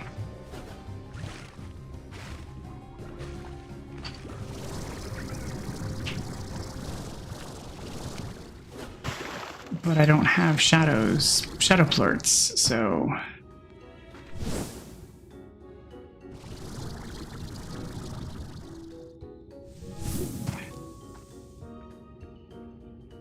Does it go high enough? Yes, it does. Oh, this goes higher in that room.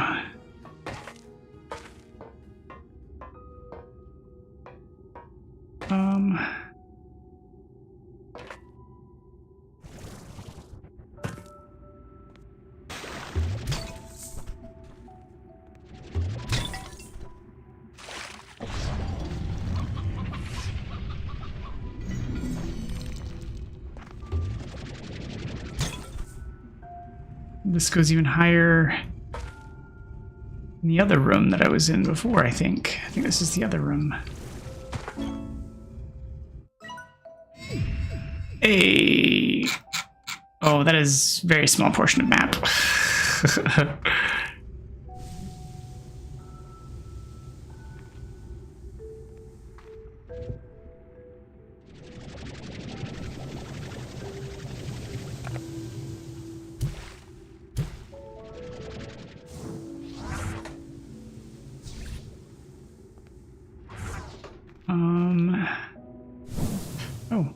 Oh, I did not expect that. I mean, I probably should have, but I didn't.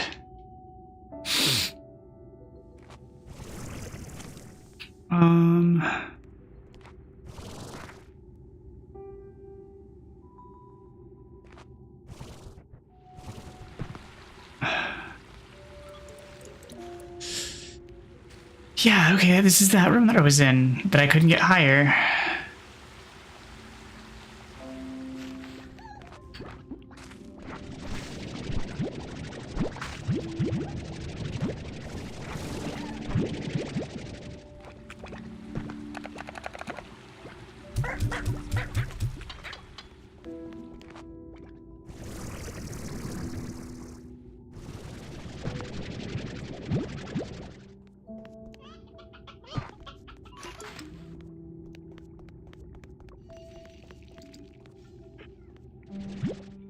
No, it's a phosphor plort. It's not what I was expecting.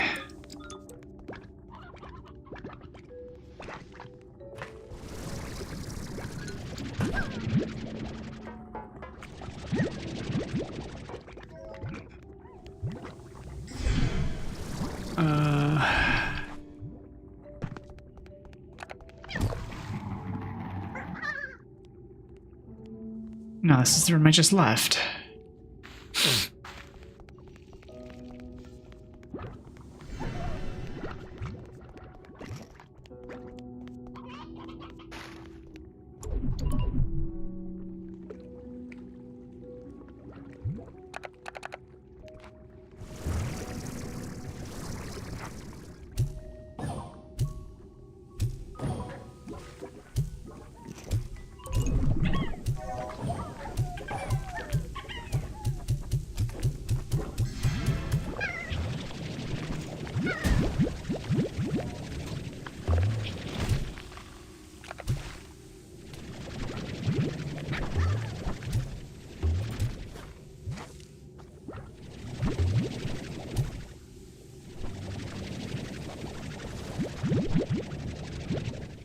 I was gonna say, how did I only get 8 out of that? I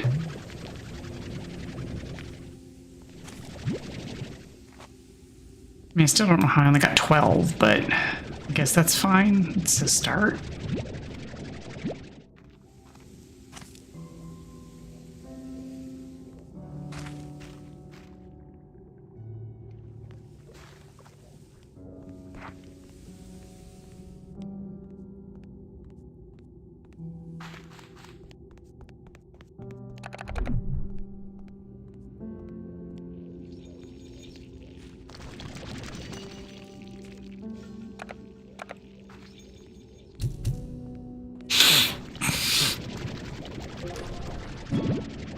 Tin pedal.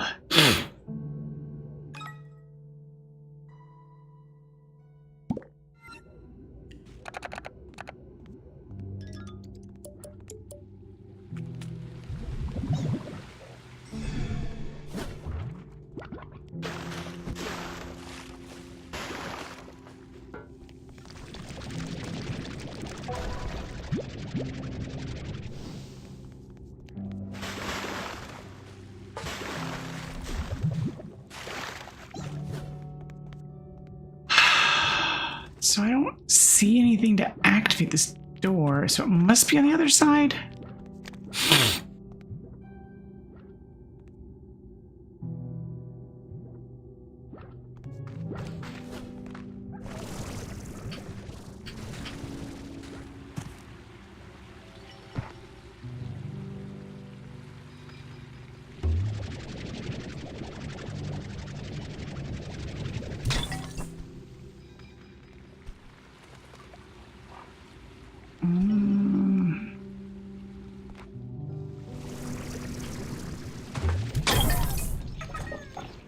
Of course.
Okay, so I need to find more shadow slimes.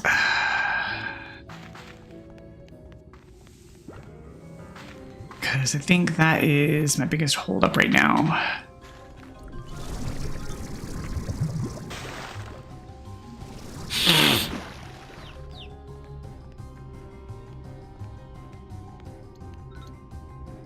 No, not tars. You are not the same.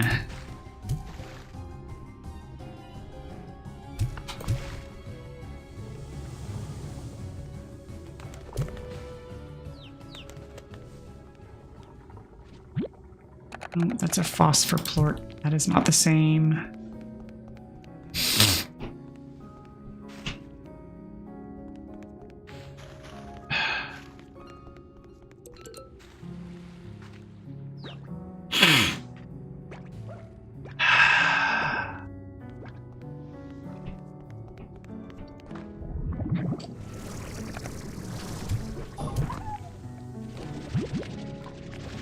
No, why would you jump into the water? No.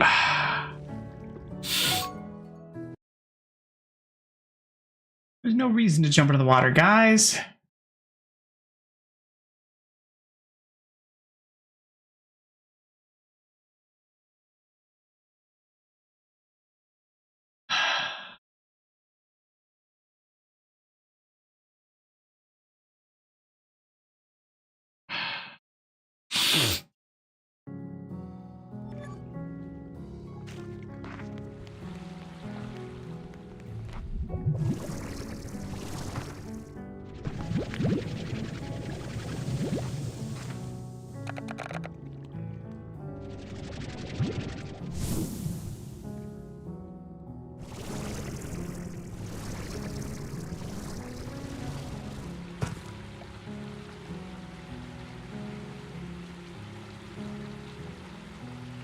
Nothing? Okay, fine.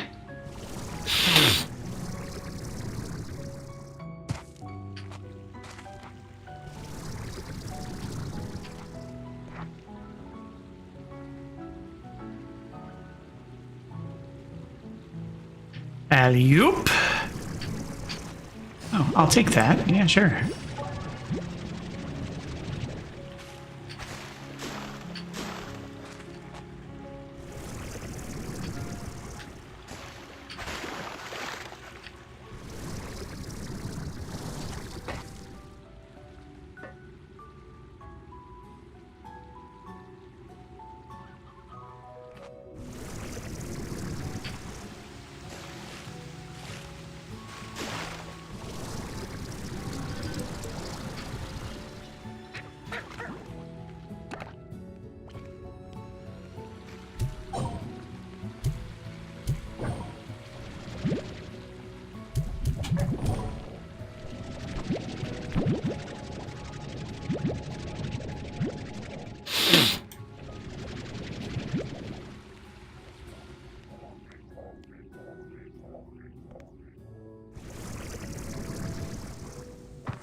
Oh, bat plort. Okay.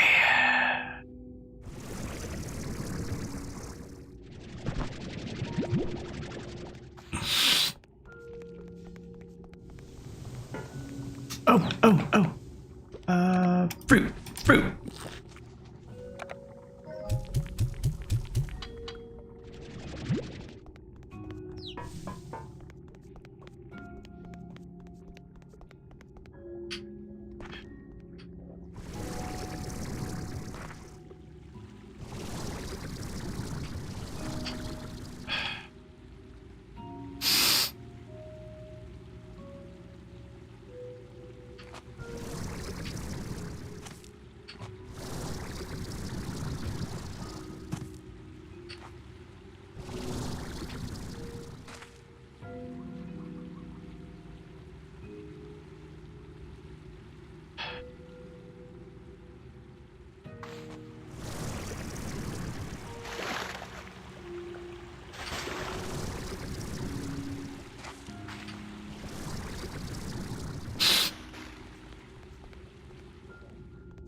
No!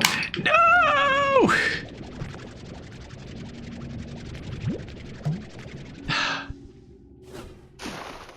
Where did it go? Nope, that's angler. Fuck. There it is. Okay.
Okay, so what is going on in here besides a bunch of tar?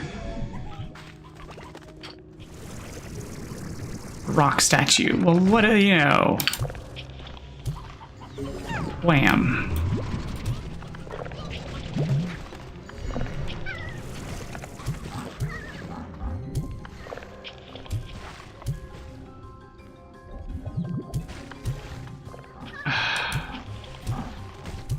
Do you guys mind?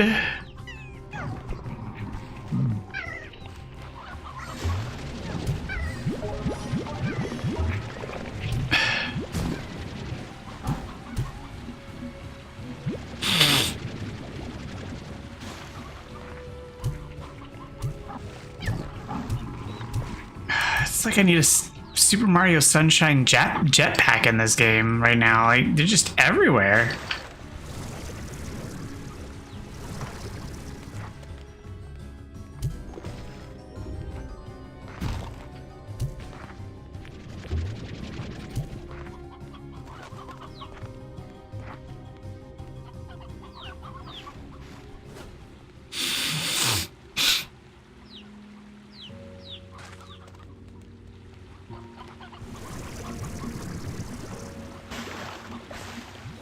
Okay.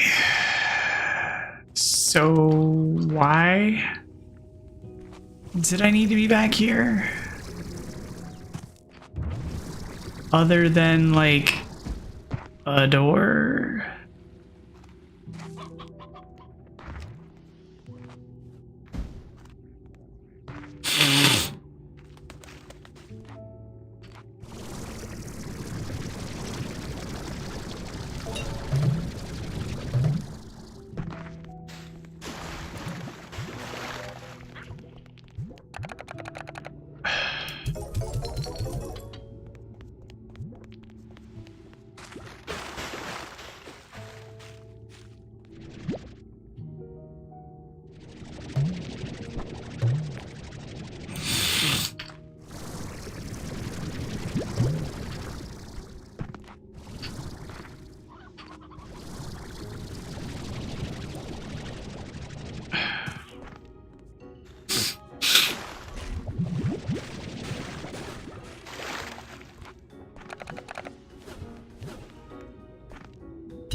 So I need to go try and finish opening that door.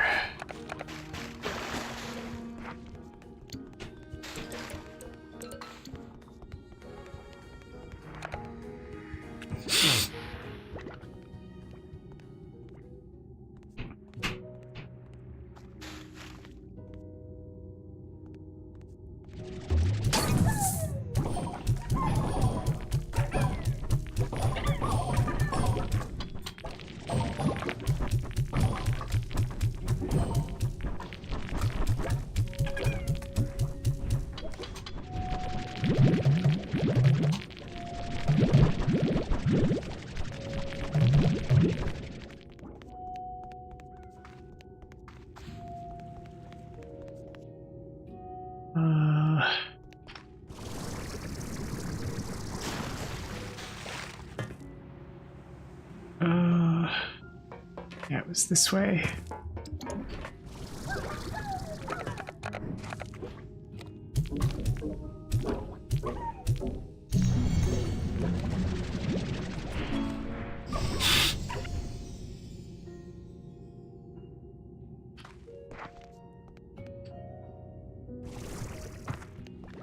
Okay, and then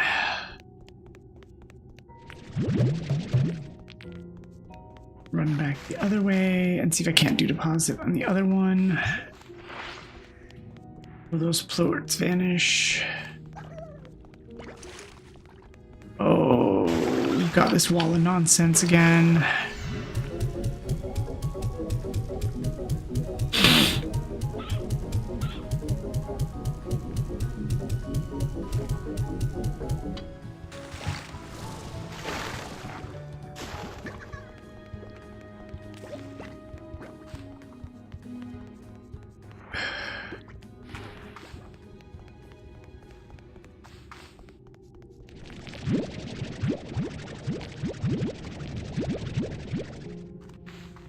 Okay, and then let's see if I can do the collections and do the deposits before the fissure ends.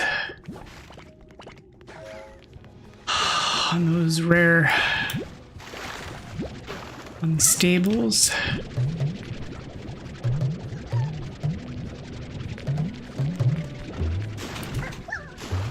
Go away, go away.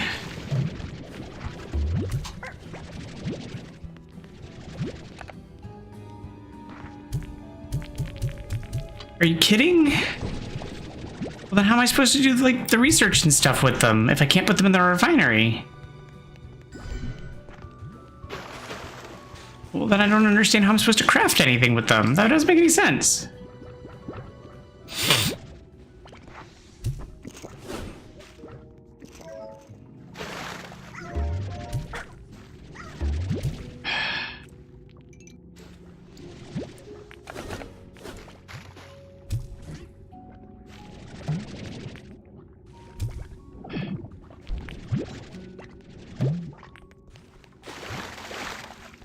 Is it that I have to process them into Prismaplorts? I guess so. Okay, that's just weird. But alright, I follow your logic at least.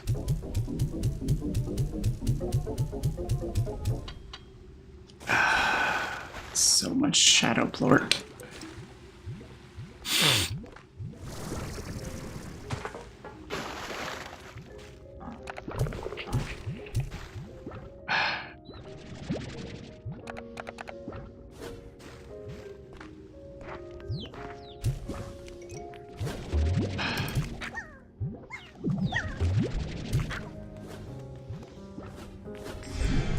No, no.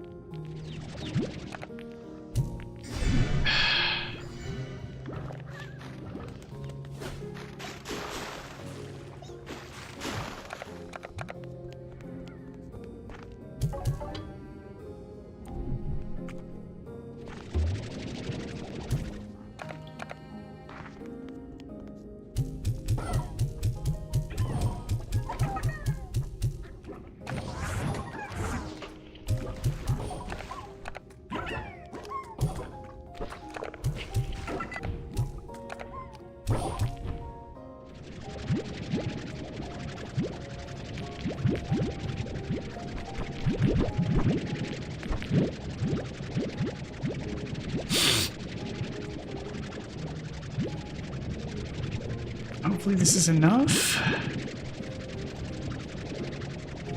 to finish that box, I guess? I don't know. It's super weird.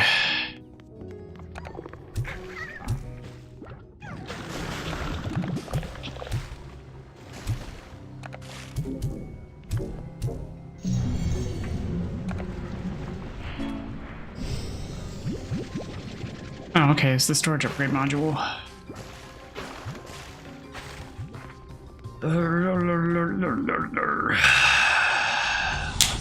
Well, maybe that'll give me enough to, or maybe I have enough to actually do the or upgrade, and that'll get me a boost to what I can carry.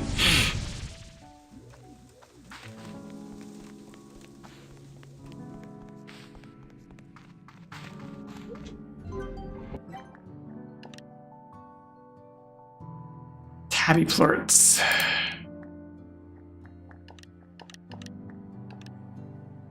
So all I need is tabby plorts.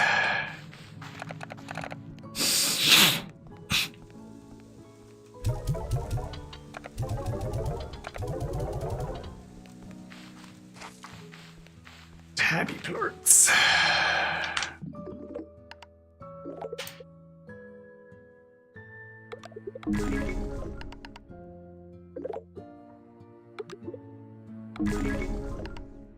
Just gifts.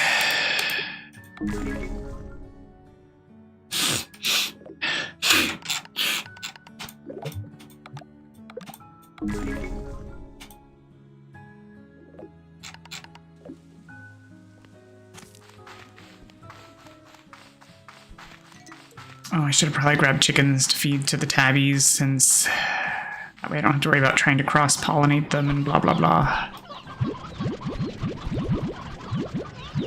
No. Roosters can stay.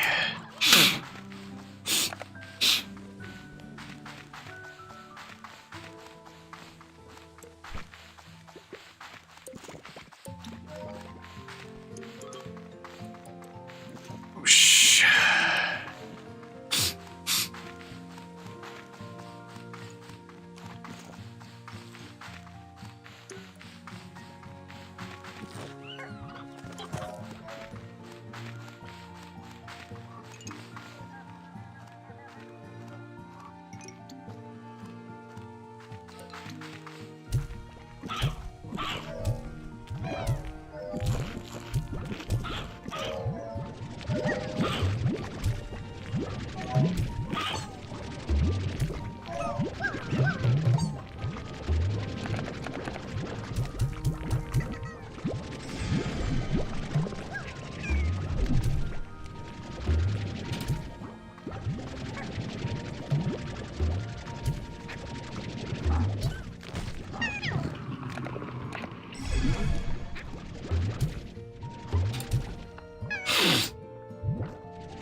Too many tar.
Okay. Hopefully I have enough tabby plorts. I don't know. But we're gonna find out.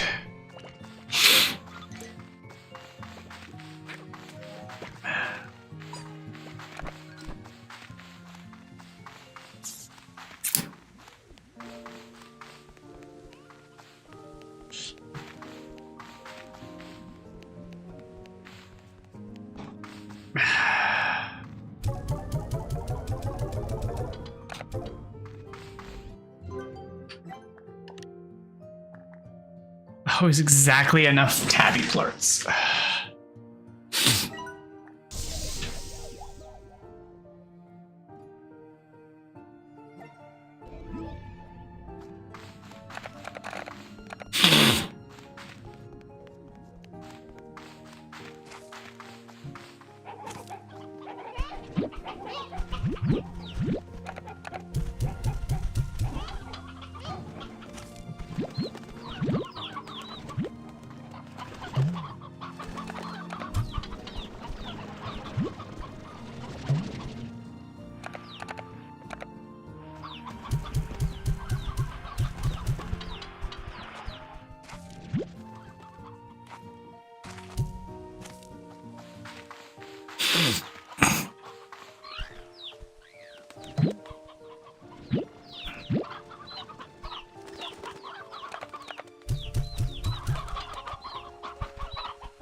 Okay.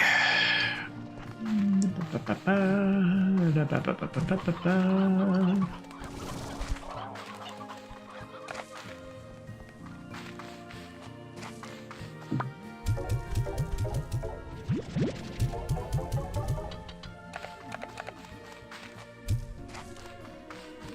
then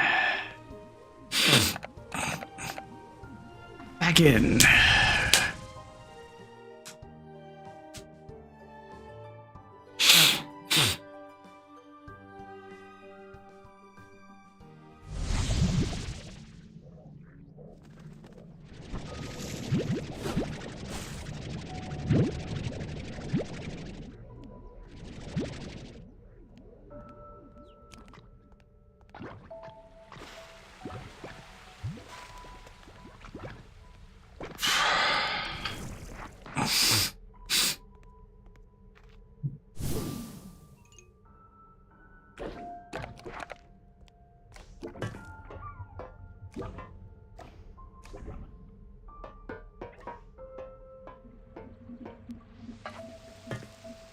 Oh, there are chicken nests up here.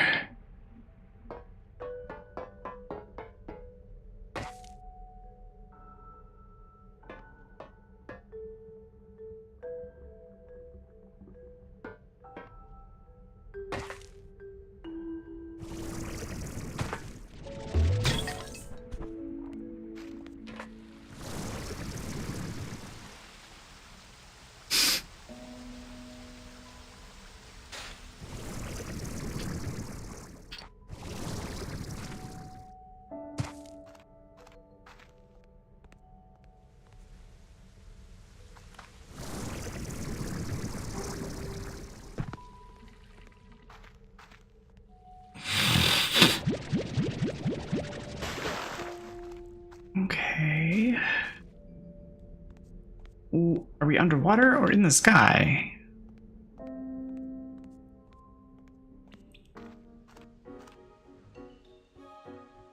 Yeah, that doesn't clear things up.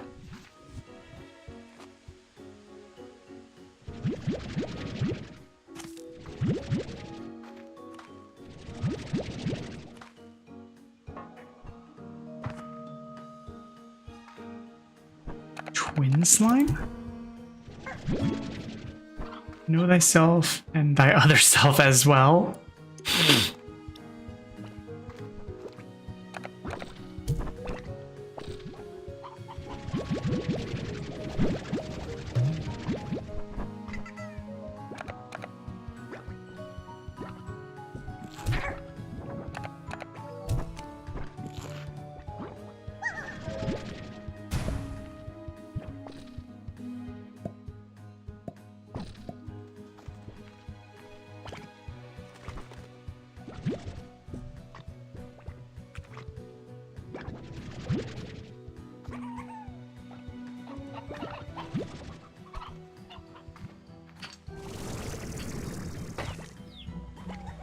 So I wonder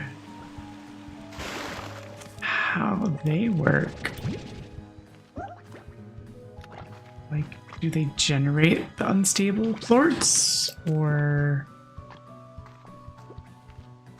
are they the source of slimes?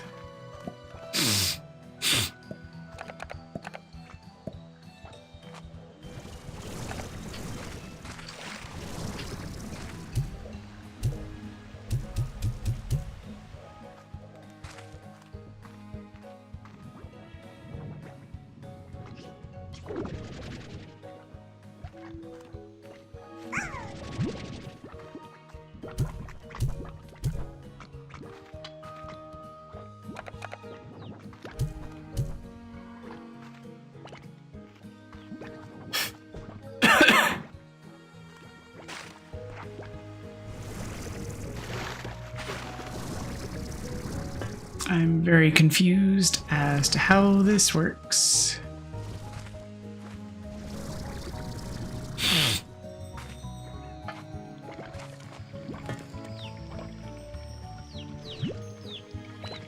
Oh man, I just spotted it.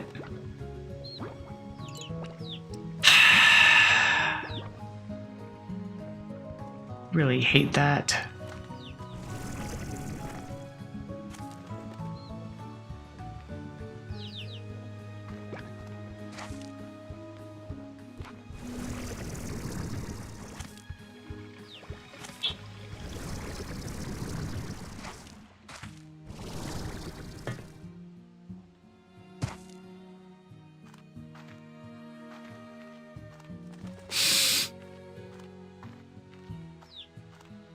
Whoa, what is that?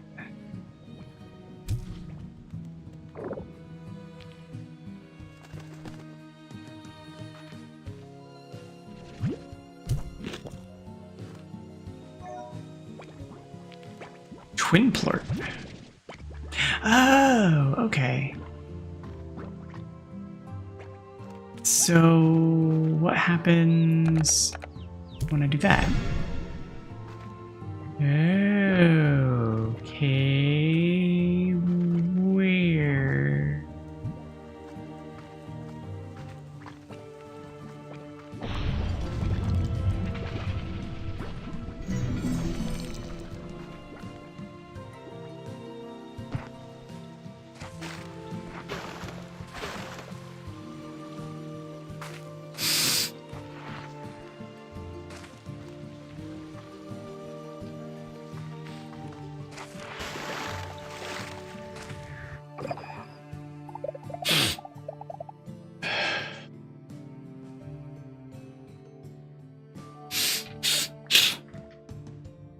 Am I still in the labyrinth?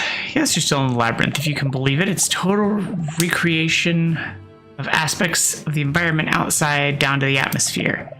But even more astonishing is the scale of it all. It's actually bigger on the inside than on the outside, a total mind bender. Not everything here will make sense at first, or maybe ever, so just do what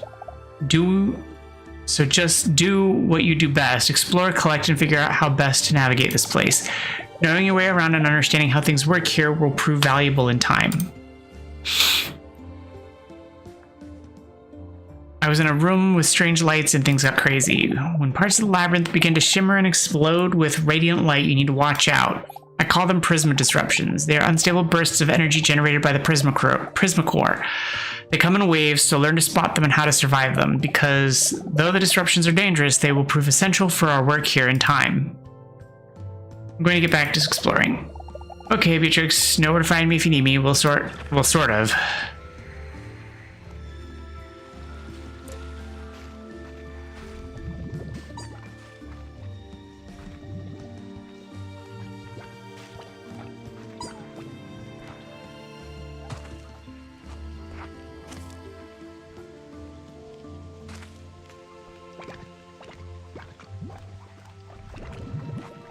Yeah, this stuff is weird. And I certainly never got this far. Have you watched the sunset inside the labyrinth? The darkness of the night creeps in, and yet all of it, it's all an illusion, or at least it has to be. Speaking of darkness, what's with those shadowy slimes I've seen? Shadow slimes are strange variants of slimes that seem to be the opposing polarity of the Prismacore made manifest. I still don't know if they were specifically created by someone to be this kind of opposing force, or if they evolved to be that way. You know, how nature always seems to find a way. Either way, shadow plorts seem to prove a kind of dampening effect to prisma disruptions. It's a long shot, but maybe they can somehow be used to negate the effects of the Prismacore. Got any shadow slimes tips? They're slippery little fellows, aren't they? Shadow slimes will quickly flee from you or prisma disruption, so your best bet is to search areas that were not recently under the effects of prisma disruption. Once you see a group of them, you need to sneak up on them and try to knock out as many plorts as possible before they all flee, so be sure to bring some extra junk in your backpack just for that. Just don't go chasing one off a ledge or something. I'm definitely not speaking from experience there. Oof. Why do you trust me with all of this? I'm no hero, Beatrix, so I knew I needed a real hero to stop what's happening here. And a hero, well, a hero you can trust. I mean, if you can't, then who else is there? So I tried to picture the perfect person for the job, and it was you. I had my trust broken before. That's what caused everything to go wrong. I trusted wrong people, but this is my chance to make it right. You might not feel it yet, but you're a hero, Beatrix. You'll become one in time. There are so many amazing adventures ahead of you, I promise. In time, this will be just another chapter in the adventures of Beatrix LeBeau. Another story for some little girl to read under a tree and dream that her life might ever be as grand a tale.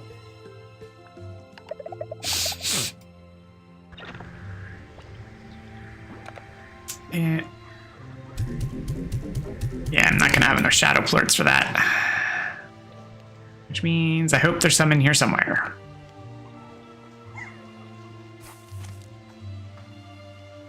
Because I'd hate to have to go all the way back to find some more.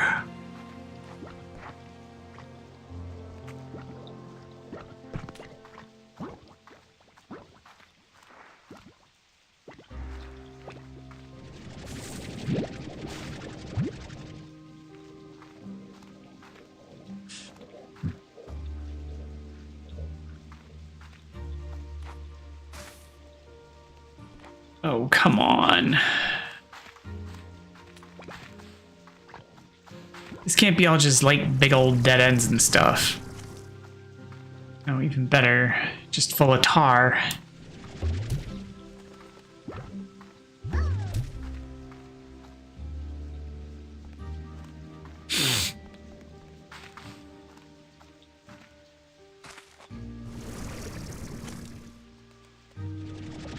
Is that a new fruit tree?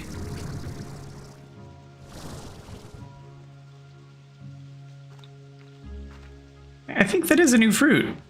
It's just tiny.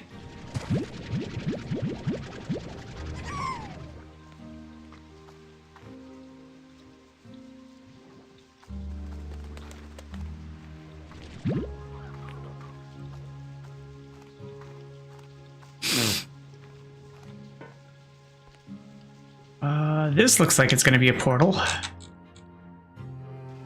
to somewhere.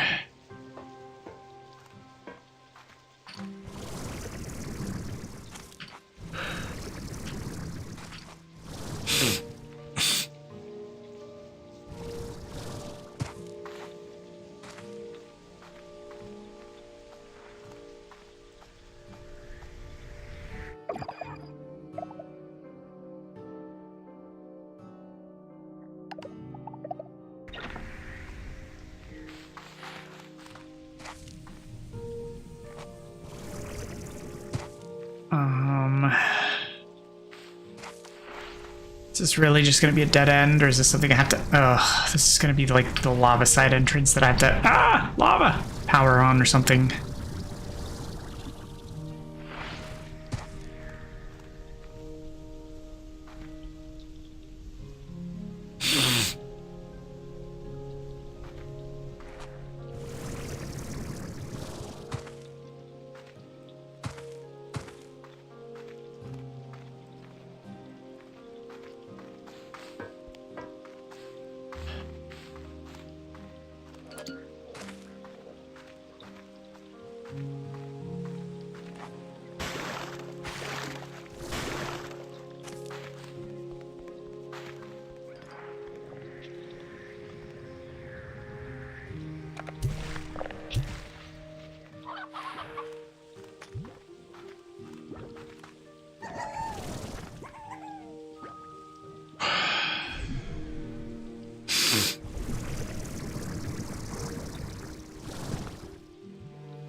Oh, stairs. I like stairs. Makes going up much easier than trying to float.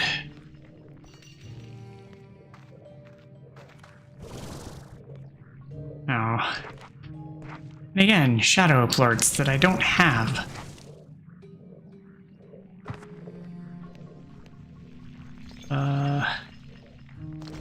That's new.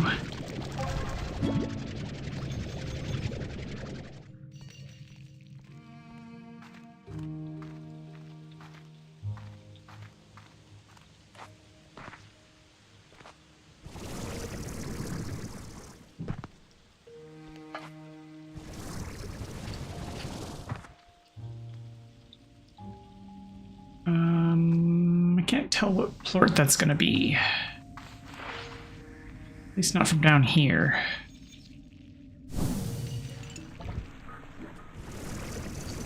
Twin.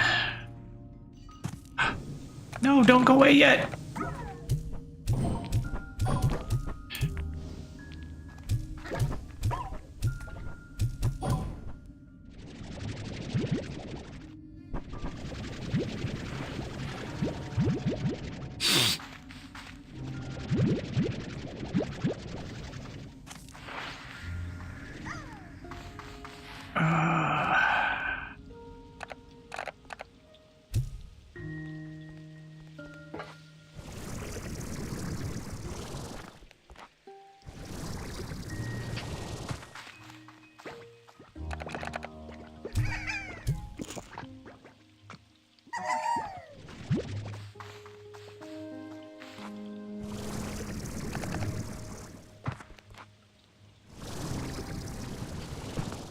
I've come back. I have a twin plort.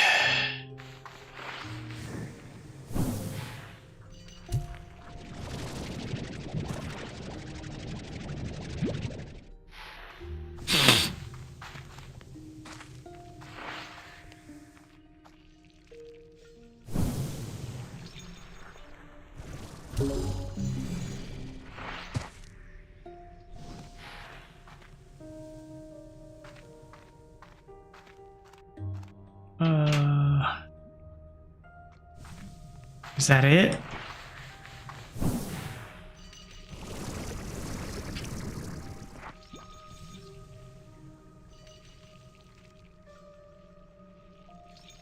I'm gonna guess there's another tower that I have to feed.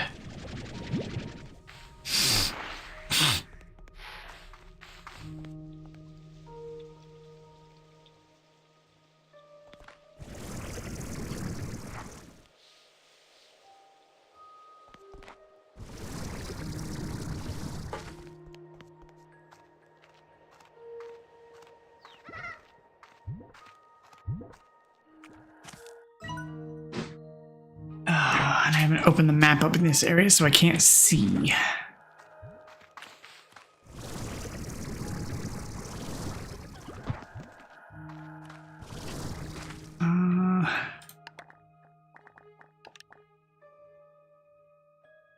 Polari cherry? Guess that makes sense.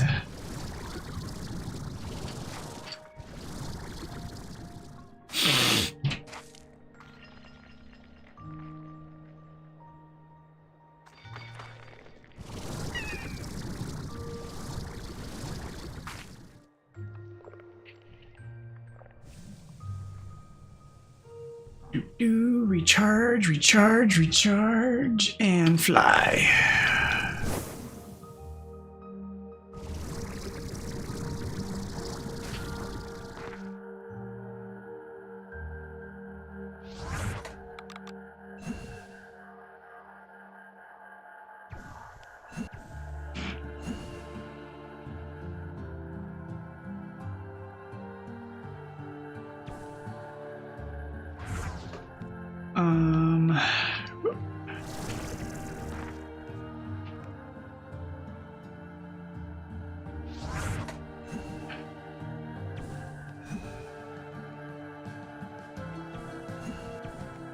I don't know how I'm supposed to be able to see.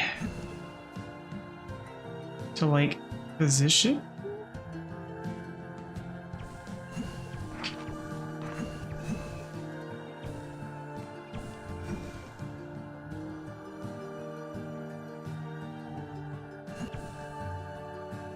Because it's clearly not aiming optimally.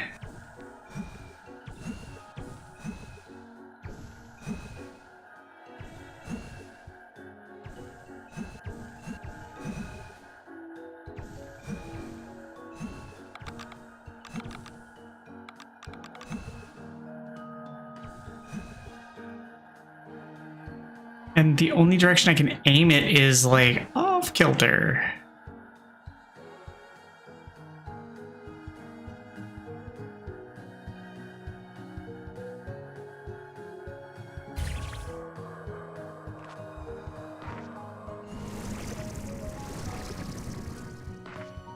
That's like a crazy angle though.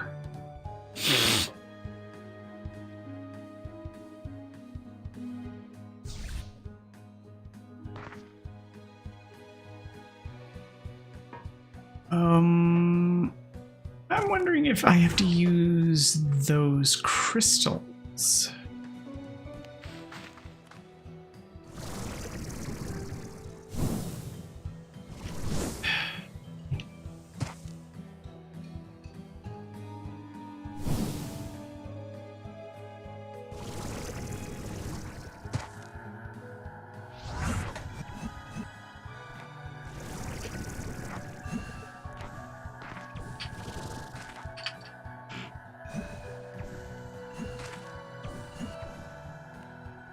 No, because those crystals are too high.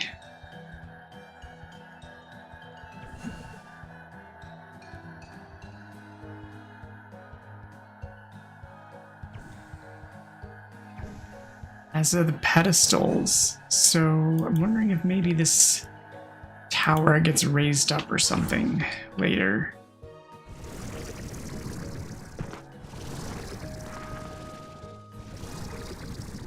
Or maybe lowered. Yeah, I'm thinking maybe it gets lowered.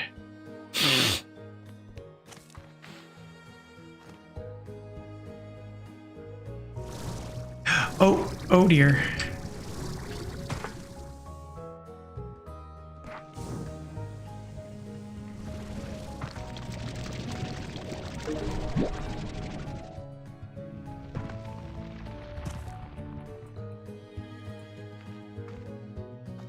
Okay,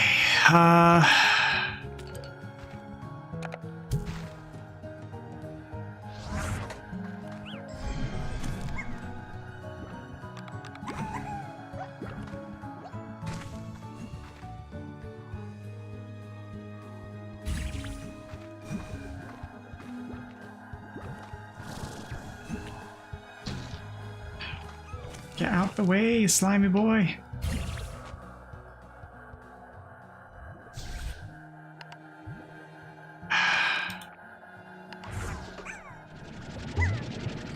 Go away. You're messing up my jam.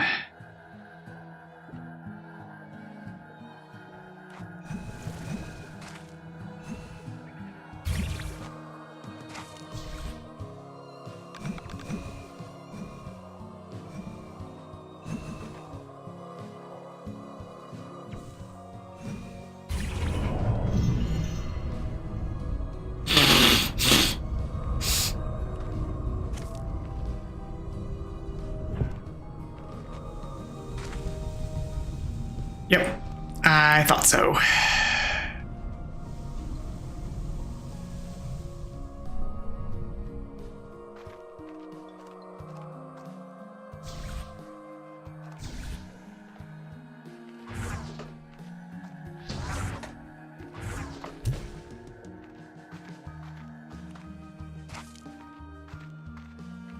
But it doesn't fix my problem with a lack of shadow plorts.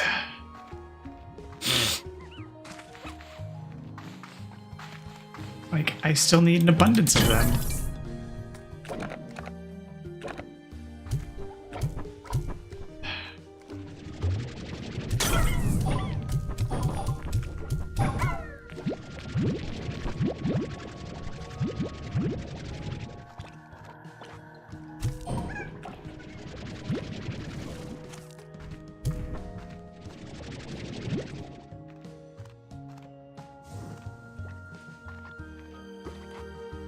Alright. I mean, I guess it's a start, but...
Okay, well, I'm in, I guess. Let's see if there are any shadow slimes in. Nope, it's already, whoa, well lit in here.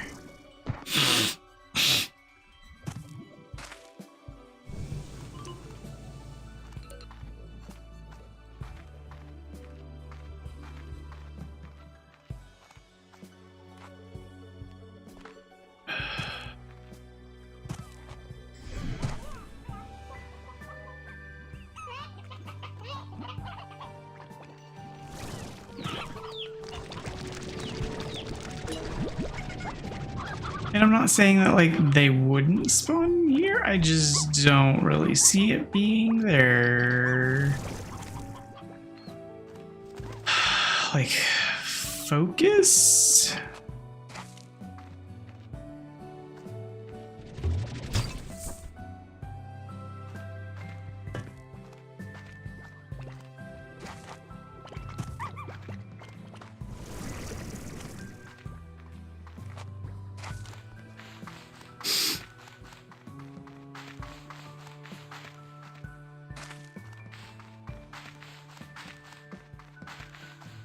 I don't know, it just doesn't have the right vibe for Shadow Slime. I don't see where to go from here. Let's try the other way, I guess. Alley-oop. Up some more. Bounce pad. Yes, please.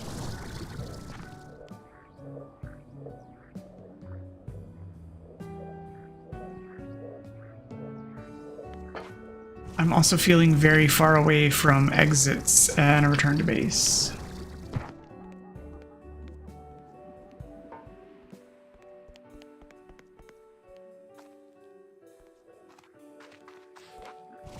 So, a dream bubble? Well, that's new. Also starting to run out of inventory.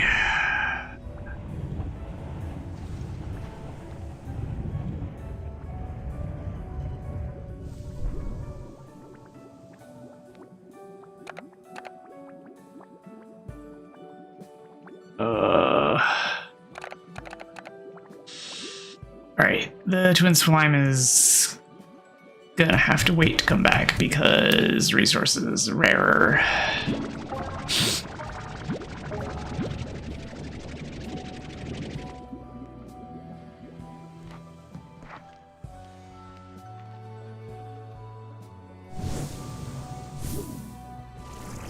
Oh goody, angry stuff.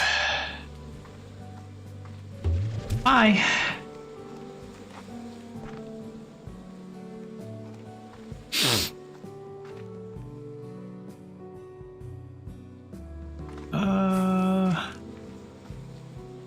I guess this way.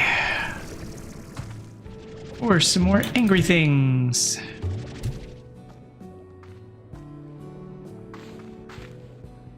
I feel like it's gonna be that direction, but it feels odd.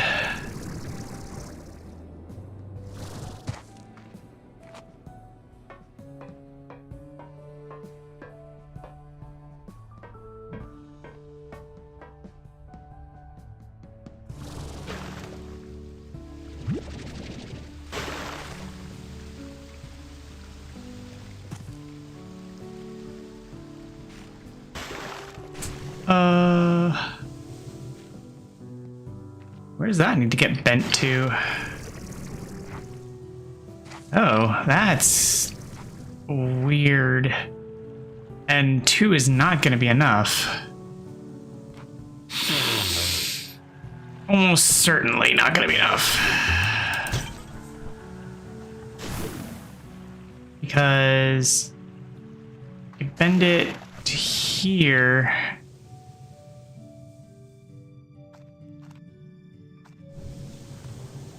Yeah, I could bend it to here. That's about it.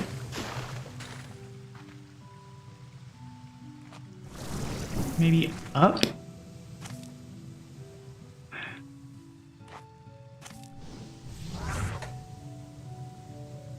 Yeah, I'm definitely gonna need more than 1.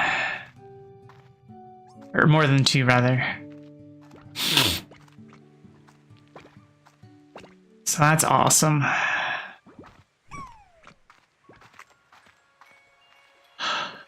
Oh, it's my first one of those.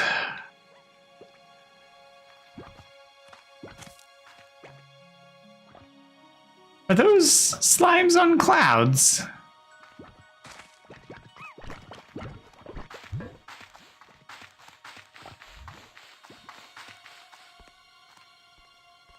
Those slimes are on clouds.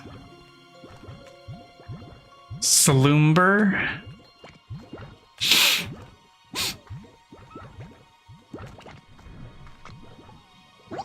A slumber slime.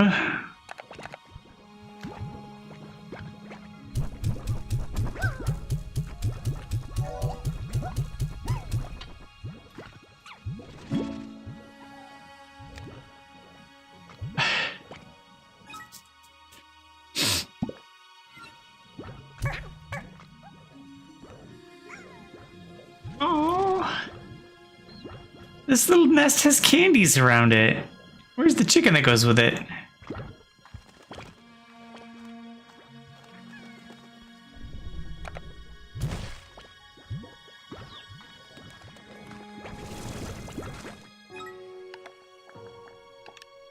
A candied hen? Oh, that's new.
Cotton pink largo?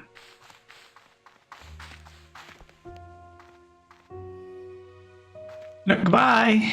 You just ran off the edge, buddy.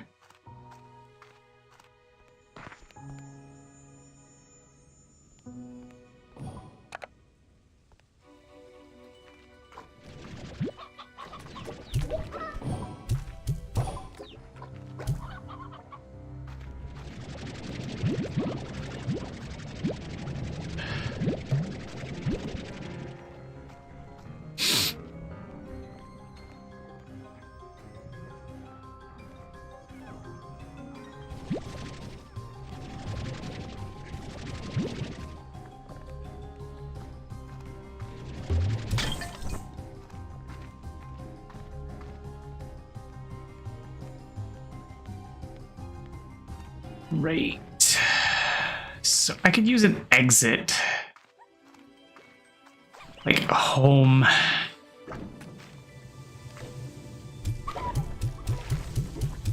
I missed all of them.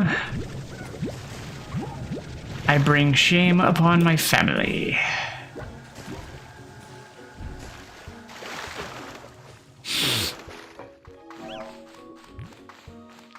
Okay, so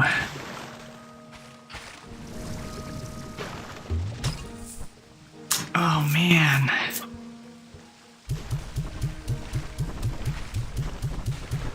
No, why? You terrible chicken. Or whatever is going on right now that made it unstable. I was about to get that cherry and bring it home, and it was the first one I'd seen on the ground. What a horrible night to have a curse.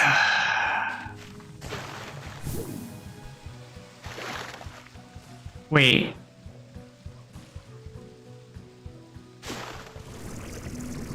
Oh no. Oh no.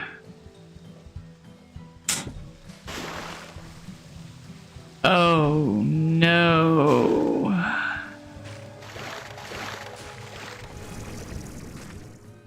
Oh no.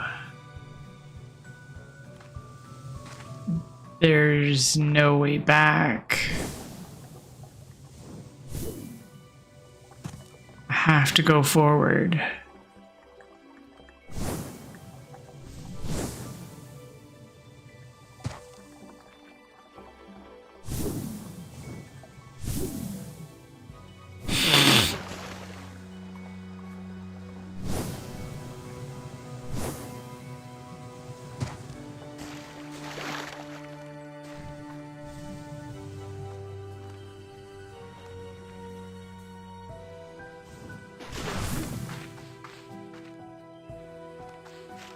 Oh, this is so terrible news.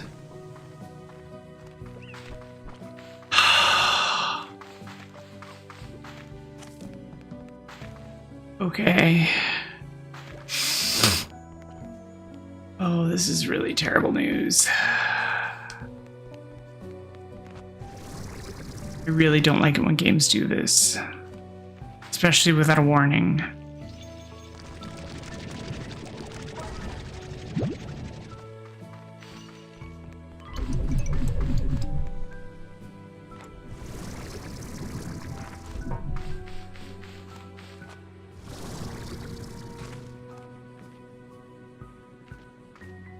Oh. I really don't like the uncertainty of not being able to figure out how the hell I'm gonna get home.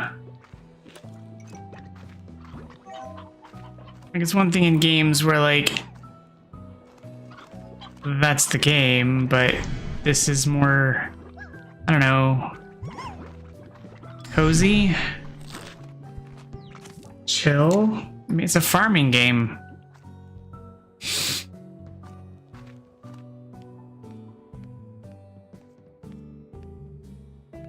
Oh, there's the beam.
See, I can't get it up there because it's not high enough.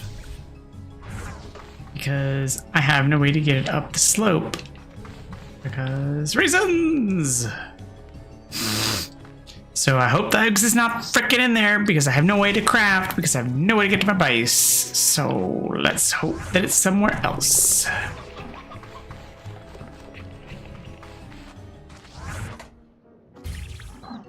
Oh, awesome.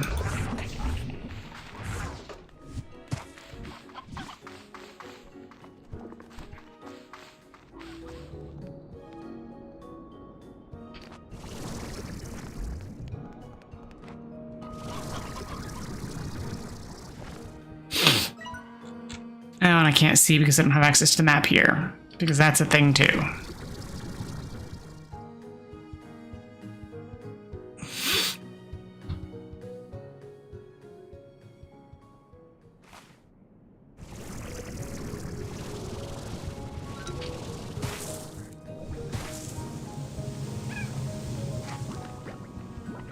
They like meat. Of course they like meat, because, you know, it's such an abundant commodity that I have tons of access to right now.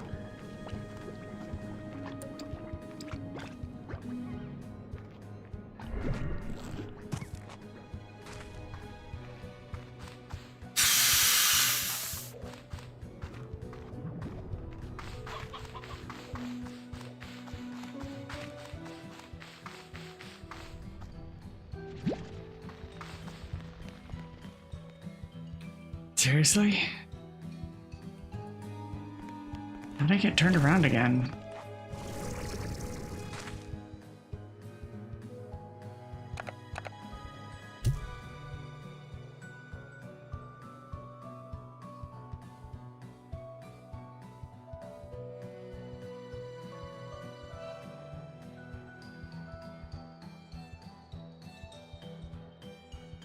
Didn't even realize I got turned around.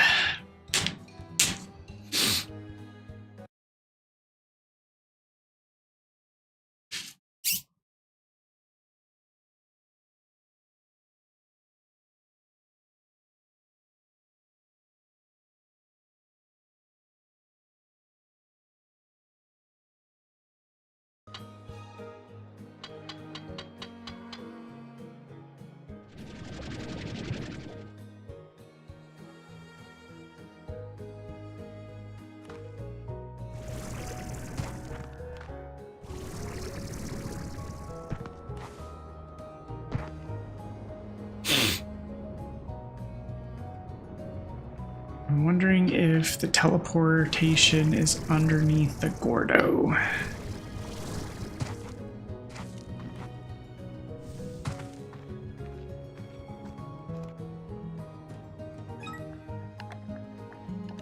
Yeah, I knew it's gonna be the candied hen. I haven't even seen a regular sized one.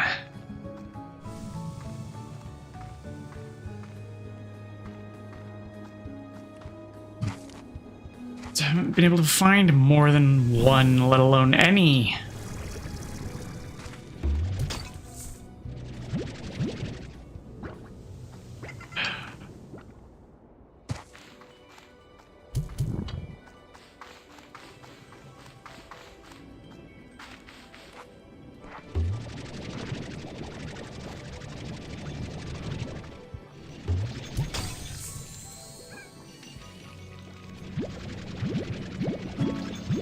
Oh, great. Now my inventory's full, and I don't have room.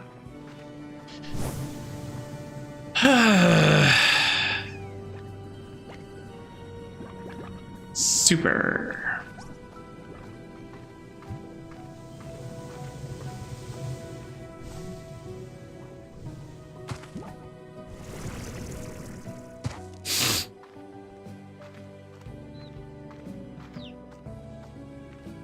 I don't know what to get rid of. I guess I got rid of the tin petals because I have some of those already. And they seem fairly common and easy to spot.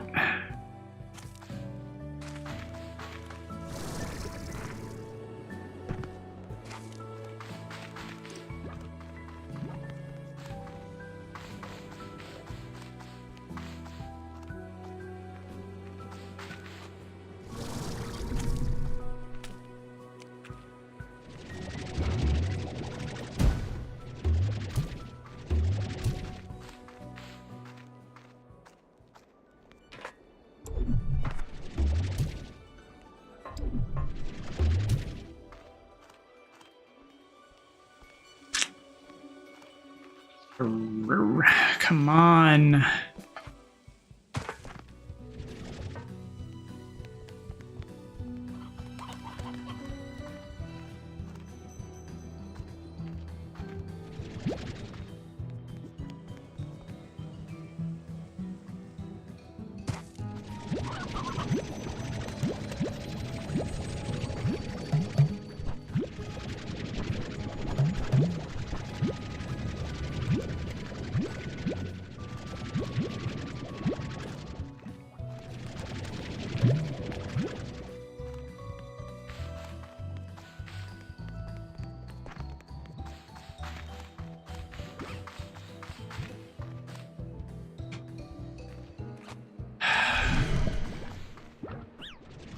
No, no. Oh, come on.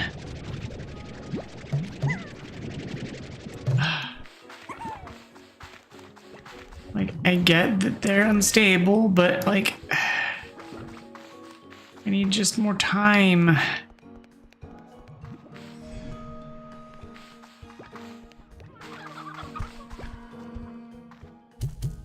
Never mind, I found chickens.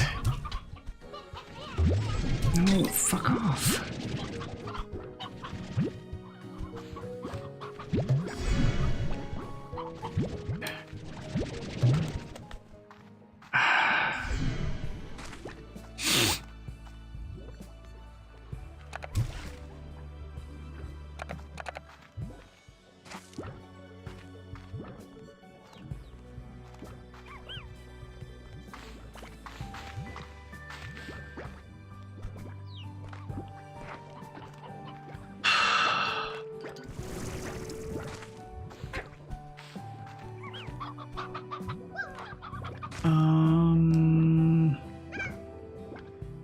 They're just pink.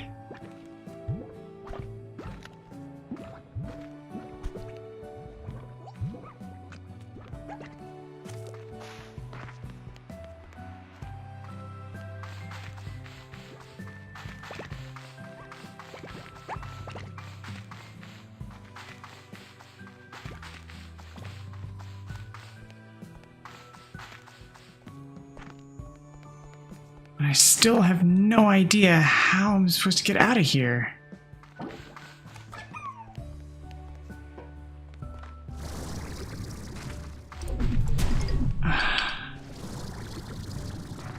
So you guys are just gonna respawn every time I walk away? Is that it?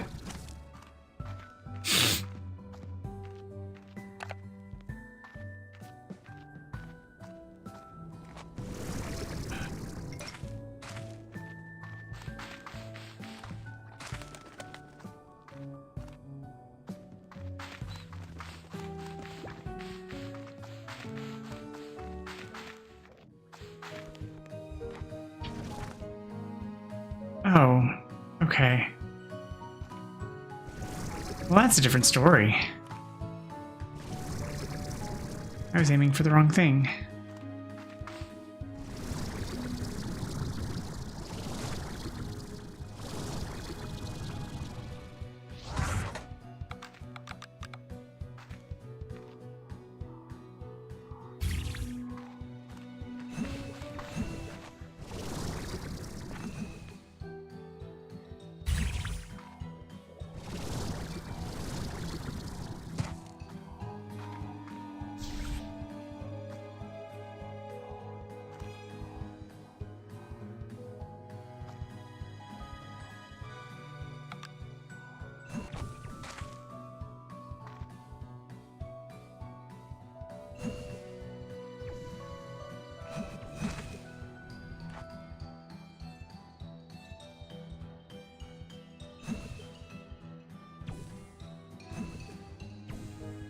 What do you mean, no?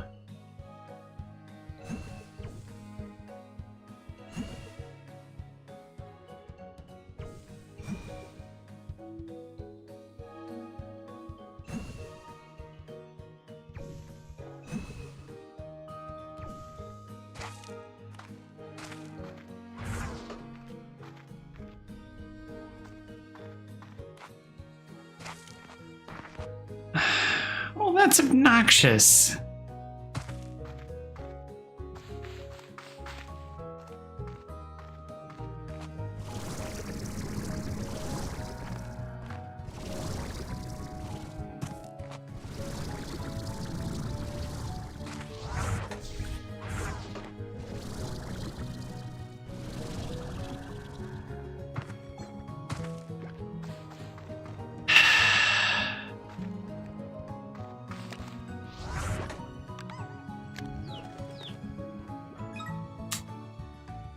Do I have any of the... No, of course I don't. Oh,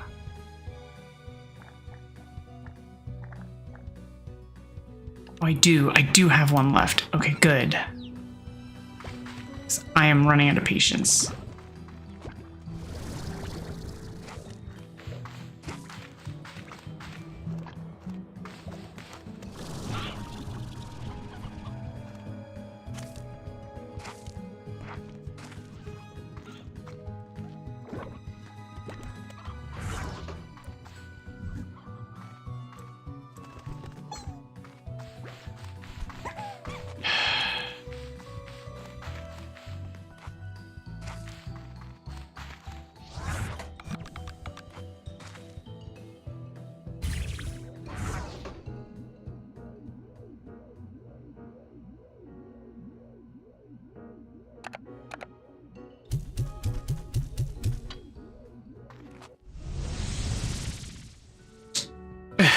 Apparently it was the first one I've used.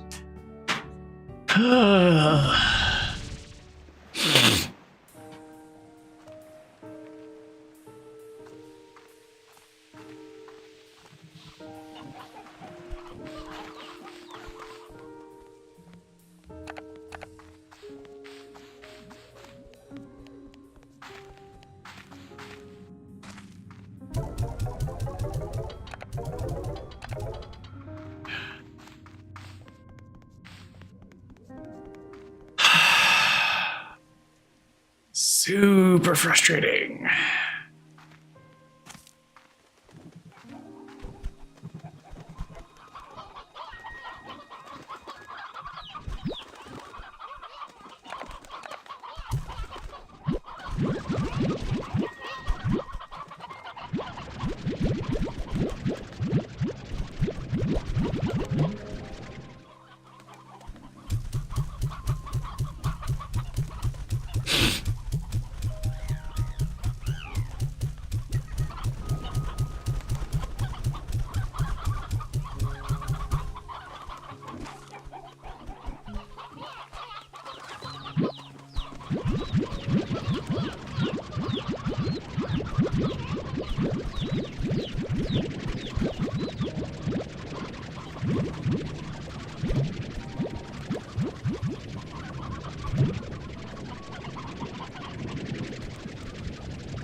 Nope, that's not what I meant to put back out.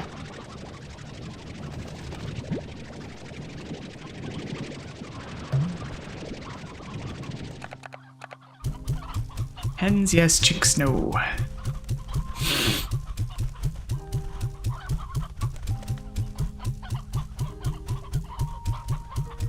Okay.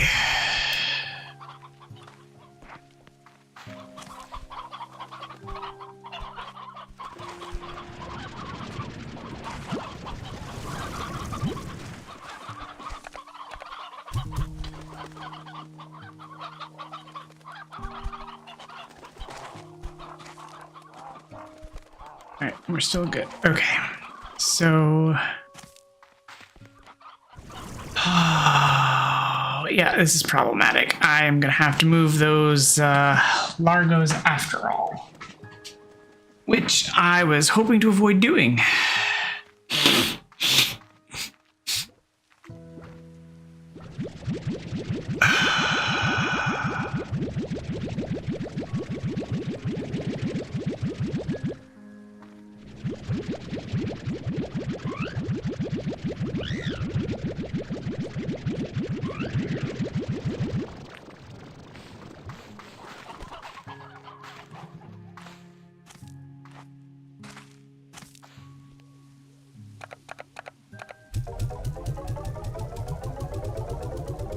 That sucks out loud.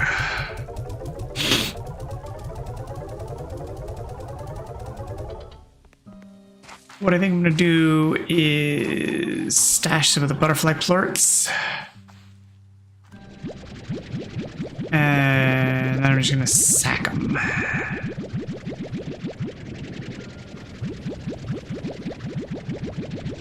then I can just replicate the Largos later if I need to.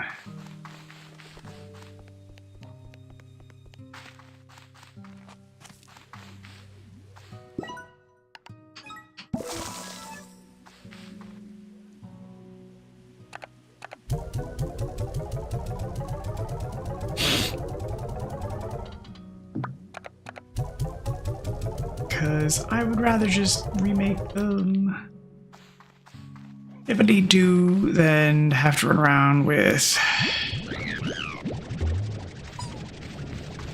Largos.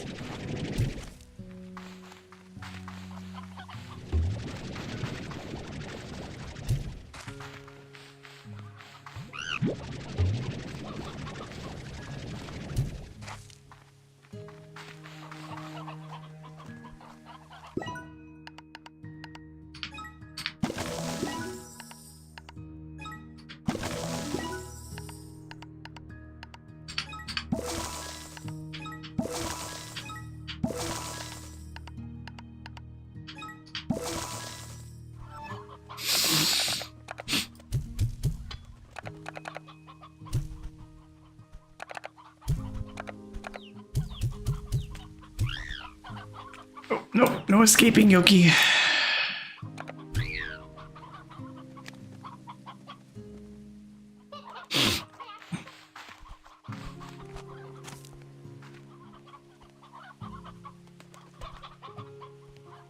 Okay.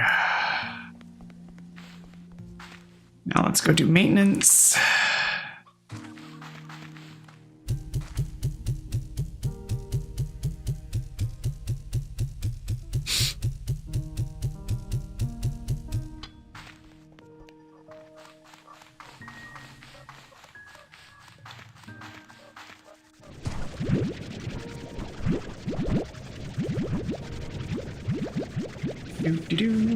Collecting all the fruit.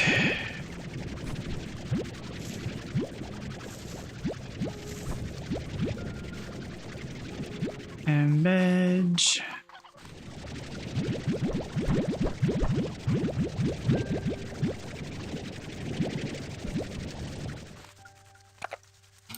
We're not the chickens yet. We're not on to chickens.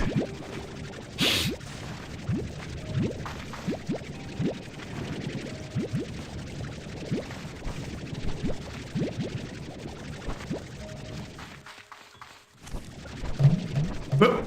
Apparently I'm already full. I'll have to come back for those. Because I forgot I already had roosters.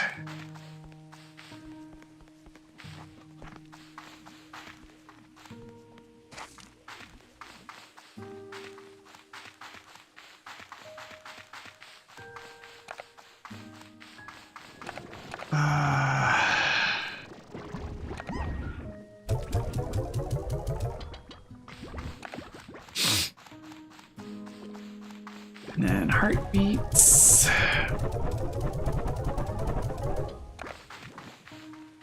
Carrots can be burnt since, like, nobody likes carrots. And then I can collect fire plorts.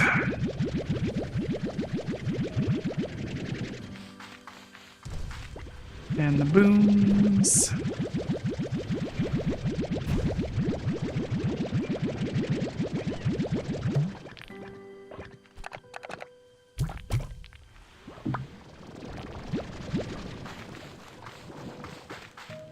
And the stone.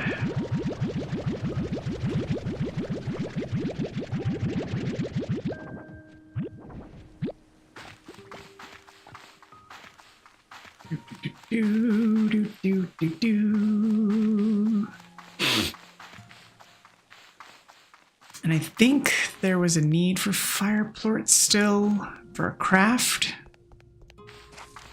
Just need to double check.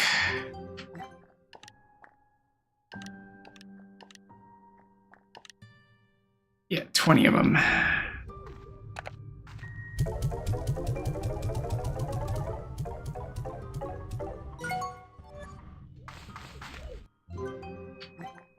And then... oh, I needed 30 honey plorts, but those aren't, like, urgent. Cotton, slime, fossil, Abby. I do need crystal and hunter.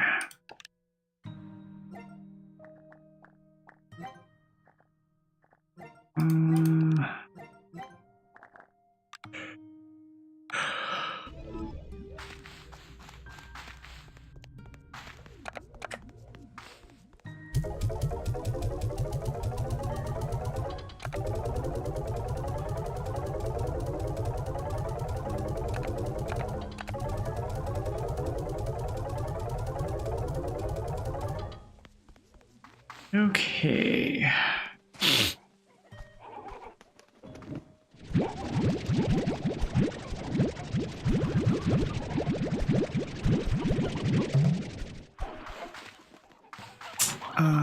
Let's go ahead and fill up on chickens.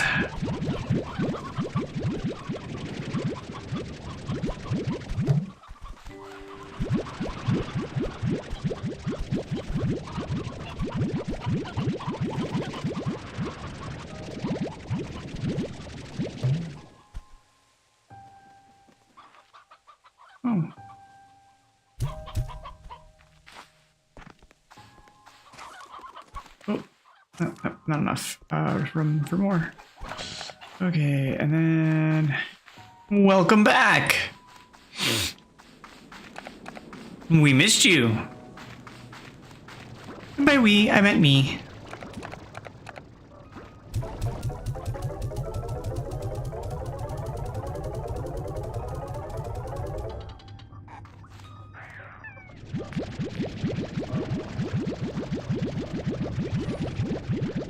It is fun. Actually, I've been playing this game off and on for like a few years, and they've added stuff like over the years, and it's been unexpected. It's surprising that they've added things and in different ways.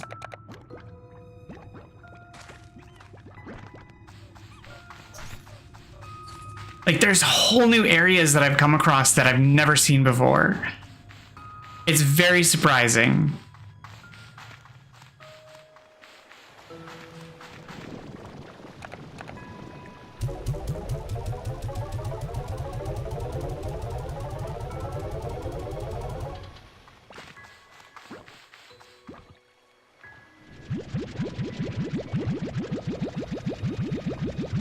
Yeah, it's super cute and fun, and it's like, it's a little complicated at times, but not like so complicated, and it's not overly like platformy, and it's kitschy and fun and pastel and like, I don't know, it's just like, it's just a good time. Like it's I don't know. It's fun. Like, it's just silly and fun, and it's not too serious. It definitely isn't. I don't know. Like, compared to Stardew, it's like all the not serious parts of Stardew and 3D.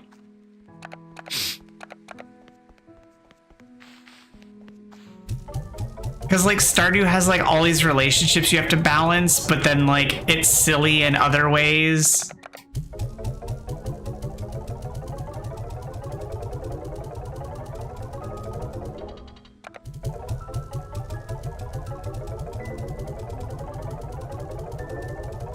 Yeah, it definitely has a lot more of like, if you take your time, there's other things. So like if you have trouble like getting over ledges and stuff, there's like bounce pads and stuff. So like you can make utilities. So like you can make dash pads, and you can make springboards and stuff so that you can help navigate some of the terrain. So if you just don't have upgrades, you can take the time to earn the money and resources to navigate the environment a little bit easier if necessary.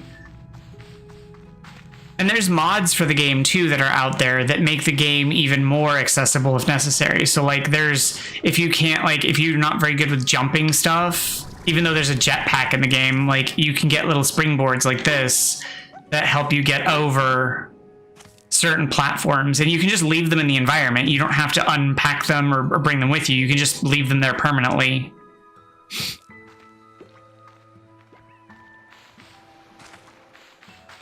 There's even like little flags that you can leave in the environment. So like if you get lost easily, you can put little flags out to remind you where certain things are. And they even make them so that they're specific. I can't show you here, but I can go to the construction menu. So like if there's a resource in the world that you want to mark, there are little flags that have the specific types of resource on them. Now, granted, the resources do rotate locations, but like if you want to mark, like if you want to go out of your way to mark where the resources specifically spawn, even if they rotate, you can go in and flag them. Are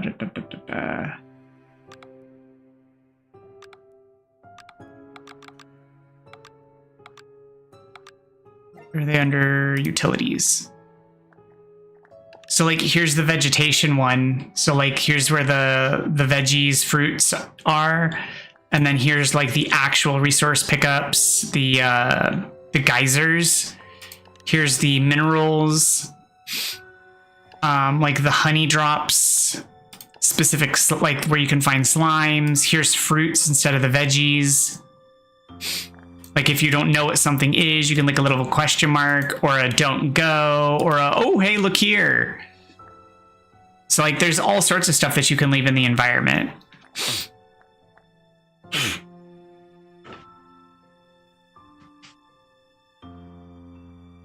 It is single player.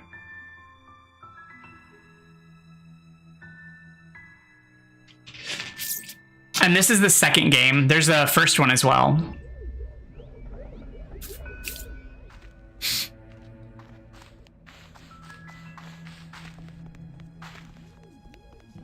You don't have to play them in order if you don't want to.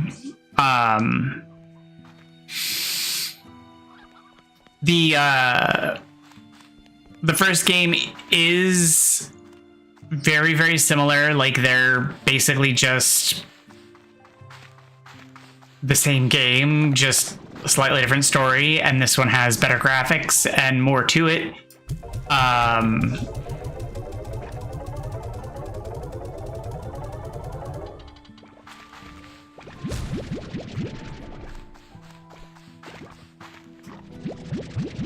I think if you wanted to do any type of modding, this would be the one you would want to work with, because I think this one has significantly more mod support. And what I was looking into is for like available mods, like this one has it so that you can even like put your pens, like your slime pens and plots and stuff, basically anywhere in the environment, which is really neat. I haven't messed with any of the mods though.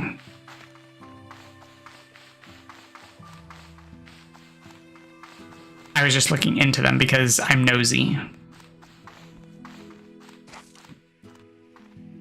I did not see my bats. Where did I put my bats? Or did I chuck them? Did I throw them out? I didn't think I did, but maybe I did. No, I didn't. Okay, good.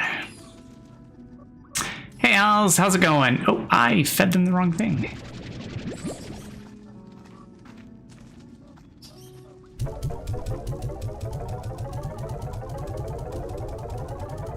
Because I'm used to the crystals being in there, and the crystals are in the extended room.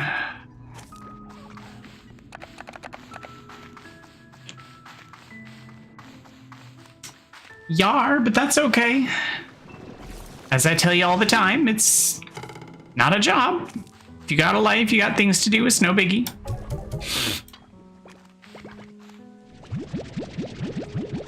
It's okay.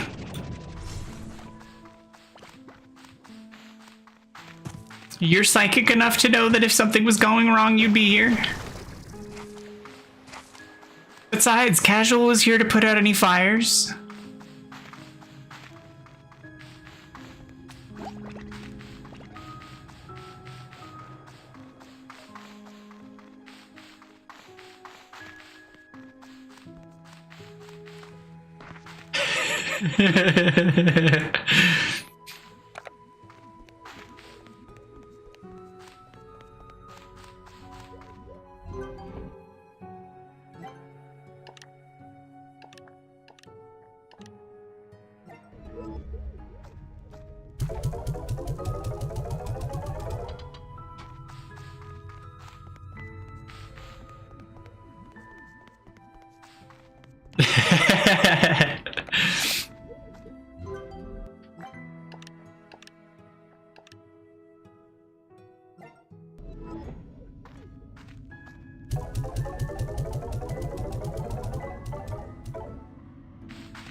Just remember to put in the referral code.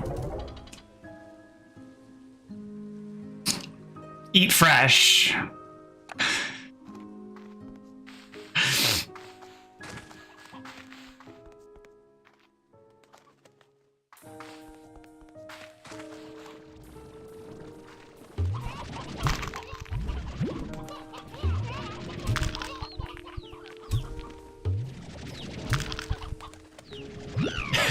I couldn't think of anything better, so it was the first thing that came to mind.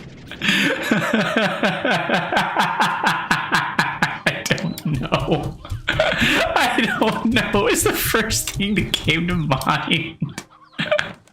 I was trying to think of something silly that wouldn't sound overly sexual, and it was all that came to mind.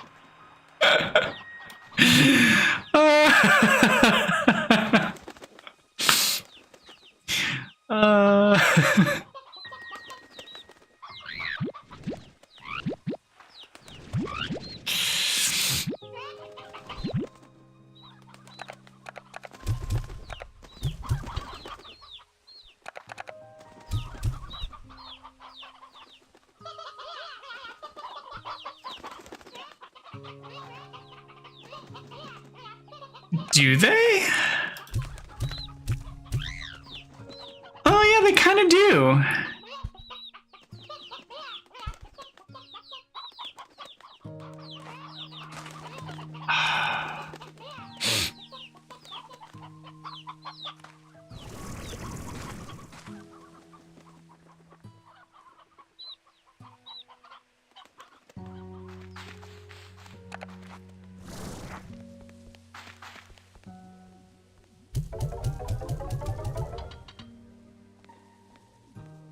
Okie dokie.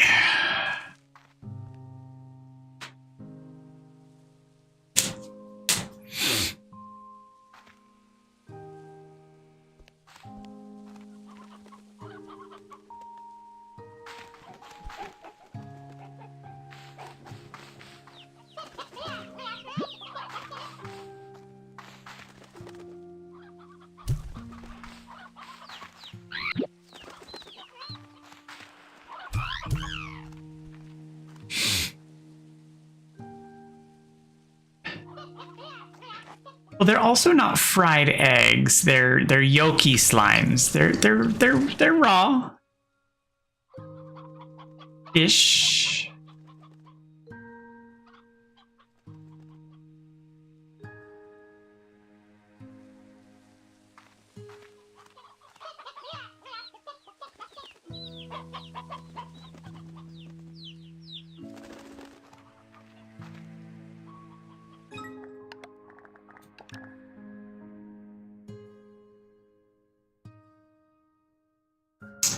I mean,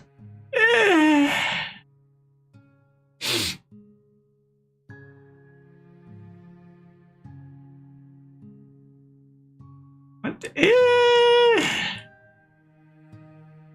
They're not fried because they're not eggs.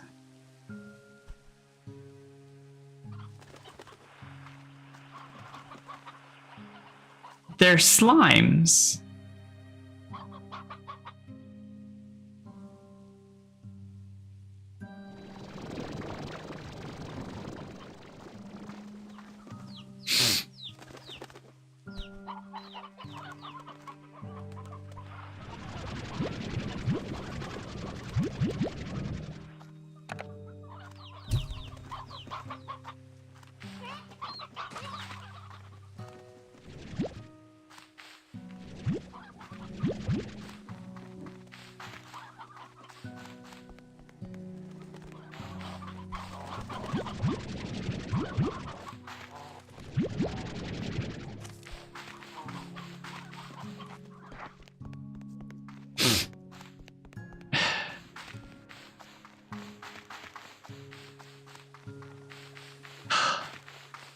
So I had a screening interview today.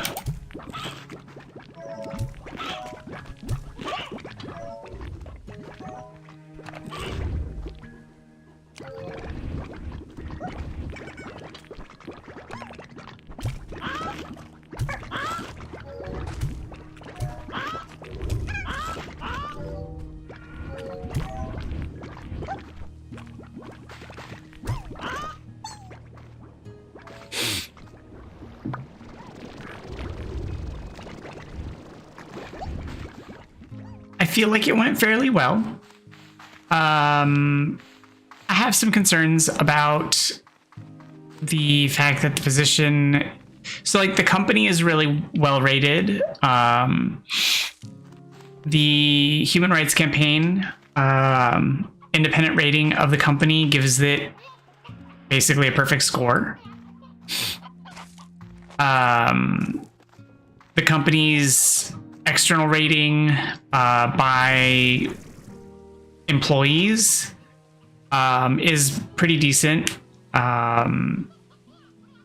So like the company has decent ratings all around, but my concerns are about the position because it is basically 100% on site. And with like my migraines and my fatigue, I was hoping for something hybrid with at least like flexibility. I wasn't looking for anything that was like guaranteed like 3 days in like on job and then 2 days off. Just something with that flexibility that had the option of like hybrid. But it is 100% on site. And so I wasn't like, I didn't poo-poo anything. Like I wasn't like absolutely like, oh no. Because I know that some of the jobs are going to be like that, where they're going to be like, you know, it's going to be on site. But they do have flexible work situations where you can make up anytime you have to work like anytime you have to take off, if it's still within the same pay period, so you can like make up lost hours. So, but we talked about it. I feel like the interview went well.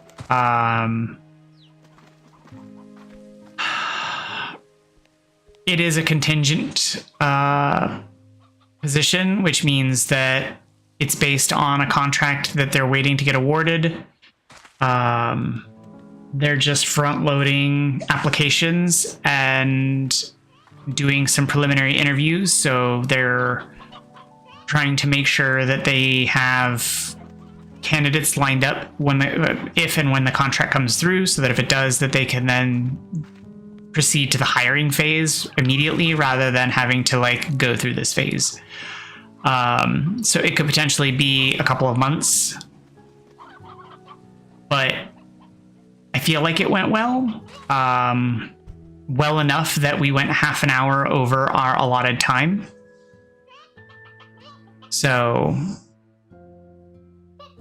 yeah, I am also a little hesitant because it literally takes me back home, you know, where I just moved away from. So there's that.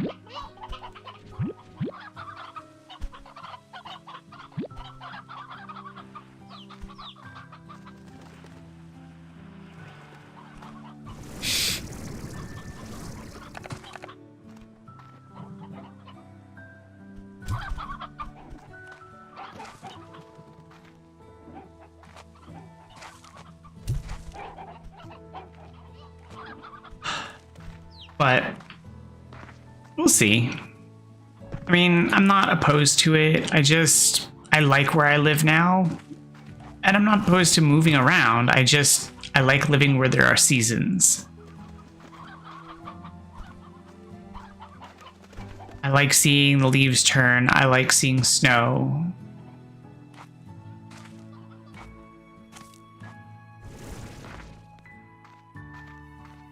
It's nice. I like having holidays where, you know... What do you mean, don't come here then? You guys have seasons.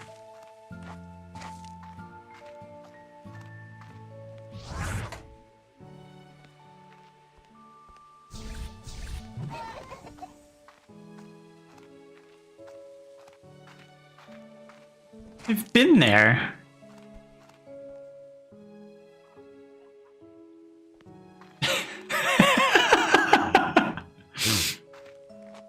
Yes, but you still have seasons. Even if you don't get a whole bunch of snow, you still have cold.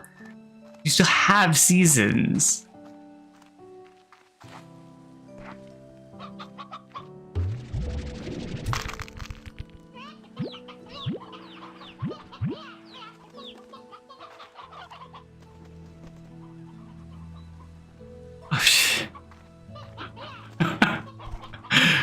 You do pay attention. Look at that.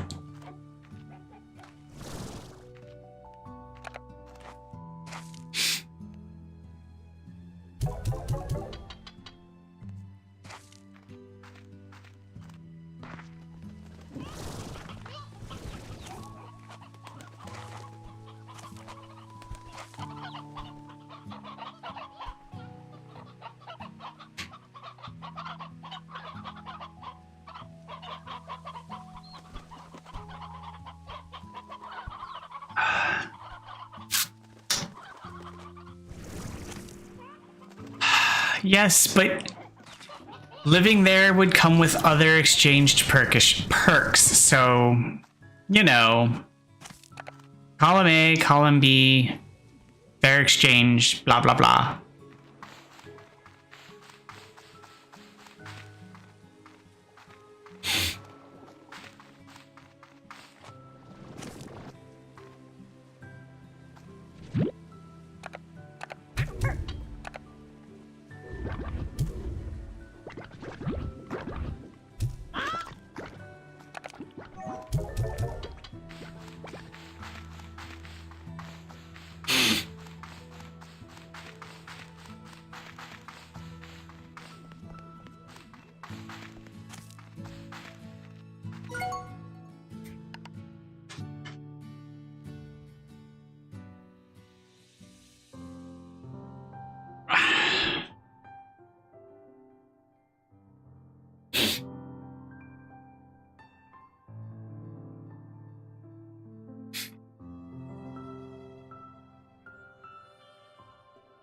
Oh, I see you changed your name on Twitch too.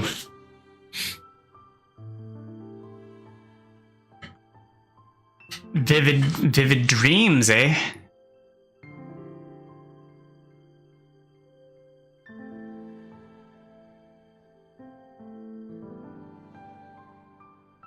Well, I was busy multitasking. Leave me be.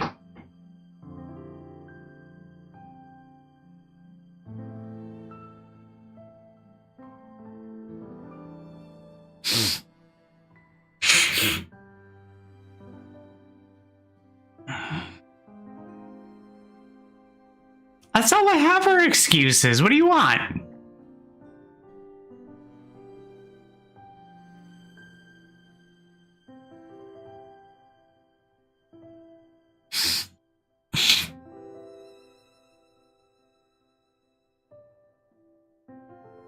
I'm a big ball of excuses.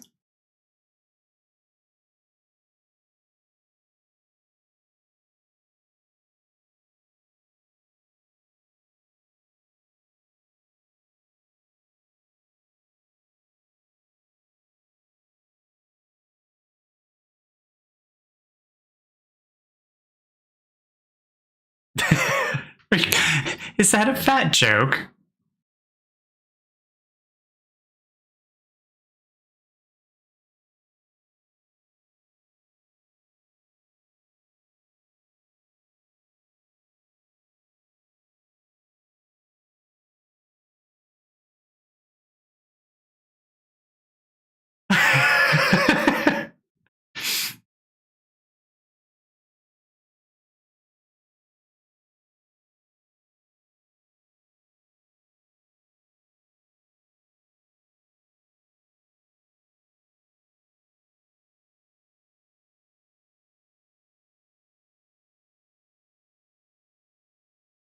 Sleep well, casual. Thank you for chatting with me tonight.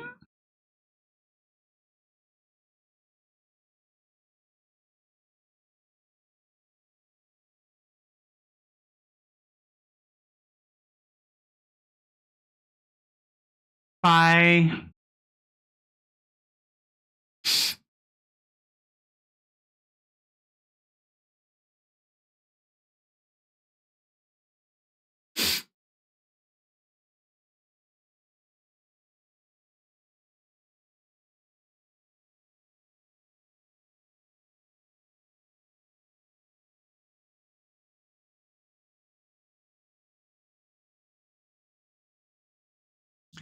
Ooh.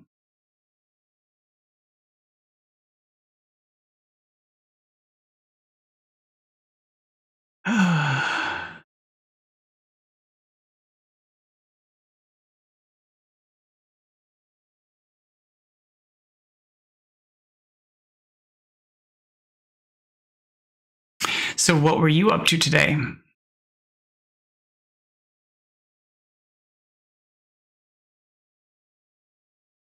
That had you so tardy?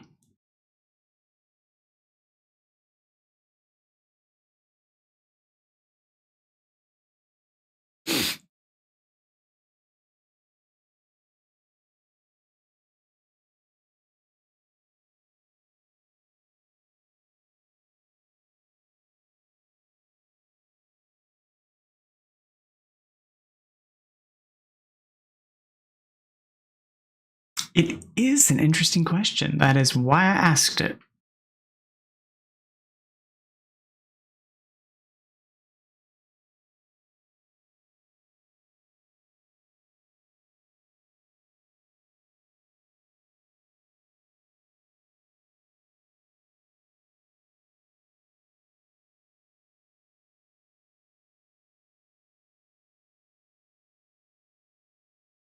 Oh, okay. I thought that might be the case, especially after the conversation the other night.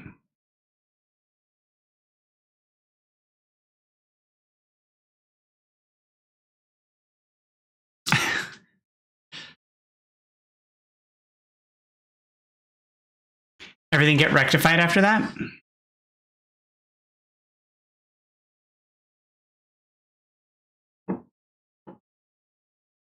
No, but the conversation was well,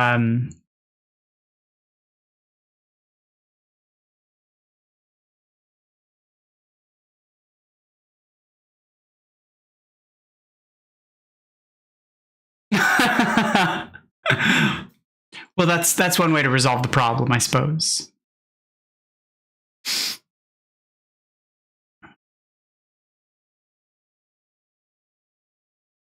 But if she was feeling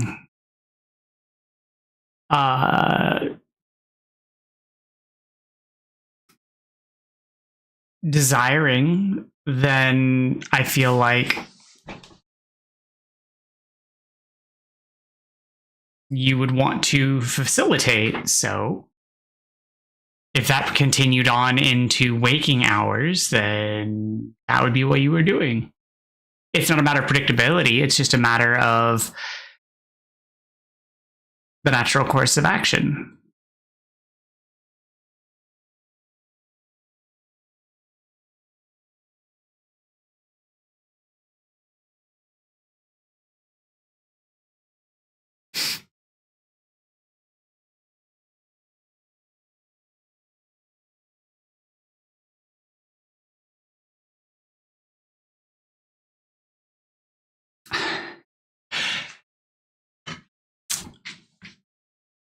She expressed a desire for you while inebriated. She fell asleep. If that desire continued into not being inebriated, then if she continued those pursuits after waking, then I felt that you would want to pursue that.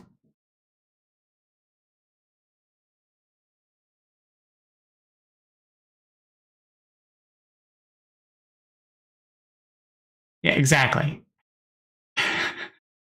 So if that were the case, then that would be what you were doing.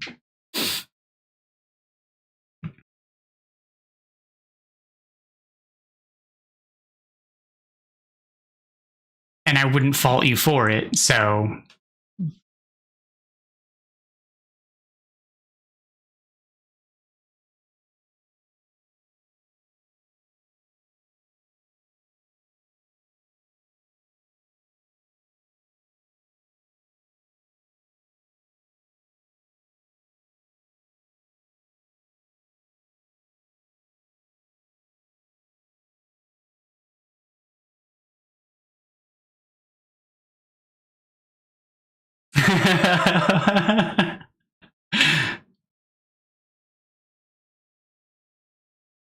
squishy.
The caption was inaccurate. It was squishy, but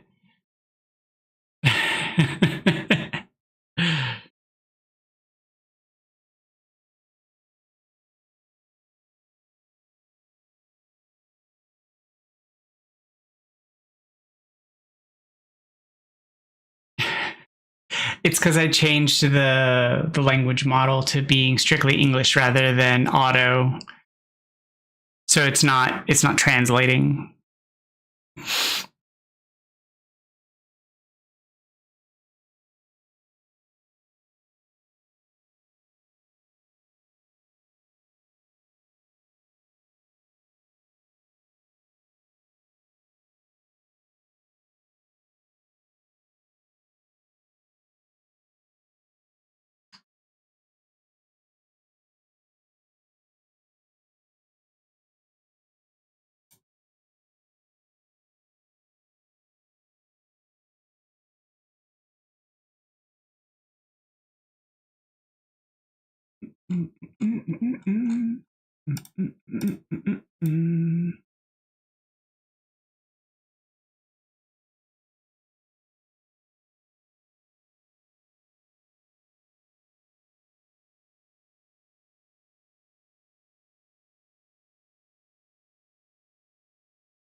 Well, I wouldn't expect anything less for you.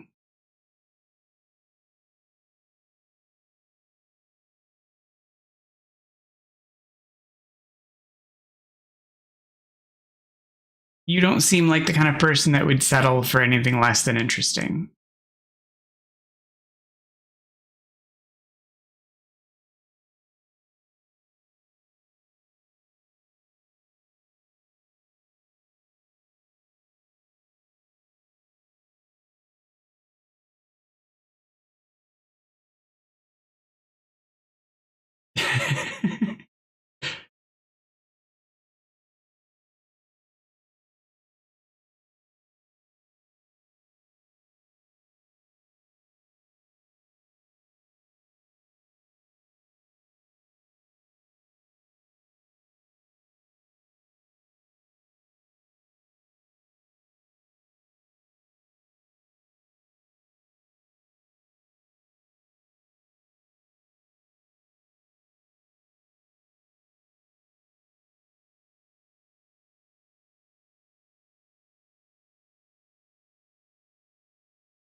I mean, if someone doesn't love House, like,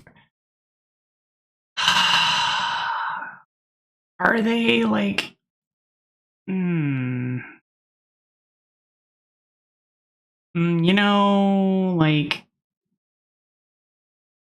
my mentor, she's never watched House and refuses, so like that's, I guess, a pass. But like if someone's watched House and just actively doesn't like House,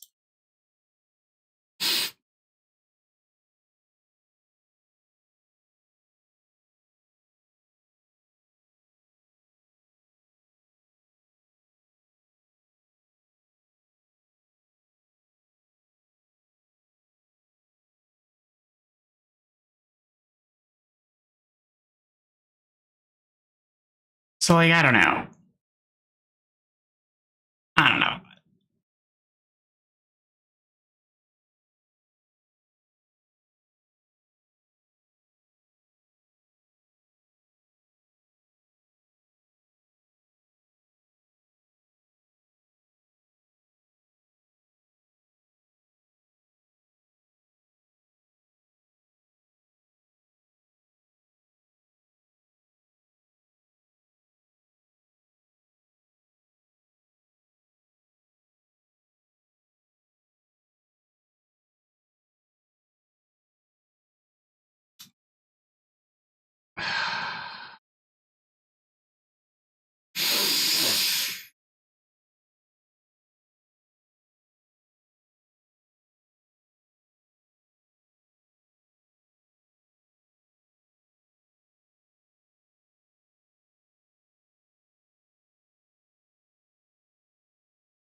Okay.